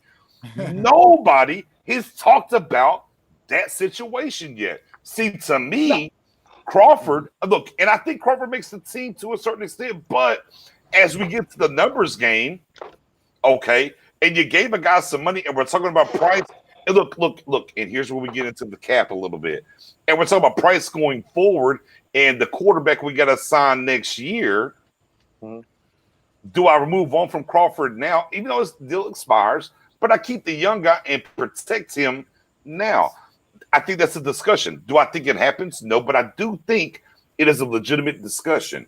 I think you can get Carter. I think you can get Rondell over here to the practice squad. But if they like, the new staff likes, and he's their guy, if they like him, don't be surprised. For me, Suwu is my guy at fullback. He's going to be on the team. I get one more rookie free agent, in my opinion. It's either Luther Kirk or Carter, in my opinion. Look, and I love Francis. I love Francis as a linebacker, but I just don't know for his size. So I mean, it's an interesting way that they're going to build this team. But now let me add this question in here, because I did say I would bring this in, because the question was how many. Hold on. How many? Let me find it. How many tight ends and how many quarterbacks are you keeping? That was the question. Are you keeping 2 or 3 quarterbacks? Are you keeping 3, 4, 5 tight ends? How many are you keeping? I've done the 53-man roster exercise Yeah. at least 6 times in the past 3 months. I'm with it. I always go 3 tight ends and 3 quarterbacks. And you talk about the Crawford thing. If you've caught my podcast anytime in the past 5 weeks, at least for 3 minutes every episode, I bring up a way Tyrone Crawford doesn't make this thing. But you know, here's the thing, Marcus. I think personally, when it comes to Tyrone Crawford, before we got Griffin, we always was on board that they're going to keep Crawford because of his flexibility. But now that you got Griffin, now Rondell Carter, he was the highest. He was I believe one of the highest pay undrafted free agents that everybody was going after, and he decided to come to the Cowboys. My thing is now it doesn't make sense to get rid of Crawford to get that extra cap space, get the extra money if you could, improve in other areas, because you got your other defensive end in Griffin. Before Griffin, who was the starting end on that side? Crawford. Now what happened? He's dropped down to the roster. So my thing is, it is a question, it is a discussion now, because at the end of the day, you just put Griffin right over there. You should replace him. Now a backup make the type of money he's making, that's nonsense. Now if it's not a pay cut, is it a pay cut, or he might just get cut? But Rondell Carter, I don't know what the rule is this year with the COVID, where if teams can still steal other players from the practice squad. No. If you can do that, best believe Rondell Carter will be taken from somebody else, because everybody was after him during after the draft. But again, how many tight ends? I mean, Marcus, as you talked about how you went through it, how many tight ends, how many QBs are you keeping on the roster? I only say 3 because our coach is a quarterback coach, and he made a conscious effort to draft a quarterback when everybody feels like he didn't have to. Because we all thought there was some good tight ends still left. Why not take one of them? Right. For him to have drafted a quarterback, that makes me think he's going to do everything he can to make sure he can keep that guy around and see what he has on him. Now, I could be wrong with that, but when your quarterback coach drafts a quarterback, he wants to hold on to him. How many tight ends you keeping? 3. Okay, Yeah. Tug. How many quarterbacks? How many tight ends? Yeah, I think they're going to keep 3, but personally, if it's me, I'm keeping 2. I mean, Dak is durable enough. You have Andy Dalton. So, but I mean, I think like Jones just said, they drafted Ben DiNucci for a reason. So they're going to want to keep him on the roster. Then when it comes to tight ends, I'm keeping 3 as well. But if it's me coaching, I'm keeping 2. I'm keeping. No. I mean, apparently, Ben DiNucci is Mark Bulger according to Mike McCarthy. But I mean, neither here nor there. Spoonie, how many quarterbacks? How many tight ends? I want to say 2 quarterbacks, but I do agree with Marcus. It would be 3, especially that McCarthy's always had 3 quarterbacks during his time in Green Bay. He's always had 3 quarterbacks in Green Bay, and I guess that's the way he wants. In case somebody goes down, you have guys that pretty much been on the roster and stuff like that. So I can see 3 now. As far as tight ends, I'm gonna say 4. Okay. Because the guy Charlie Tempu that we talked about from Portland, he's the guy that can play that fullback just as well.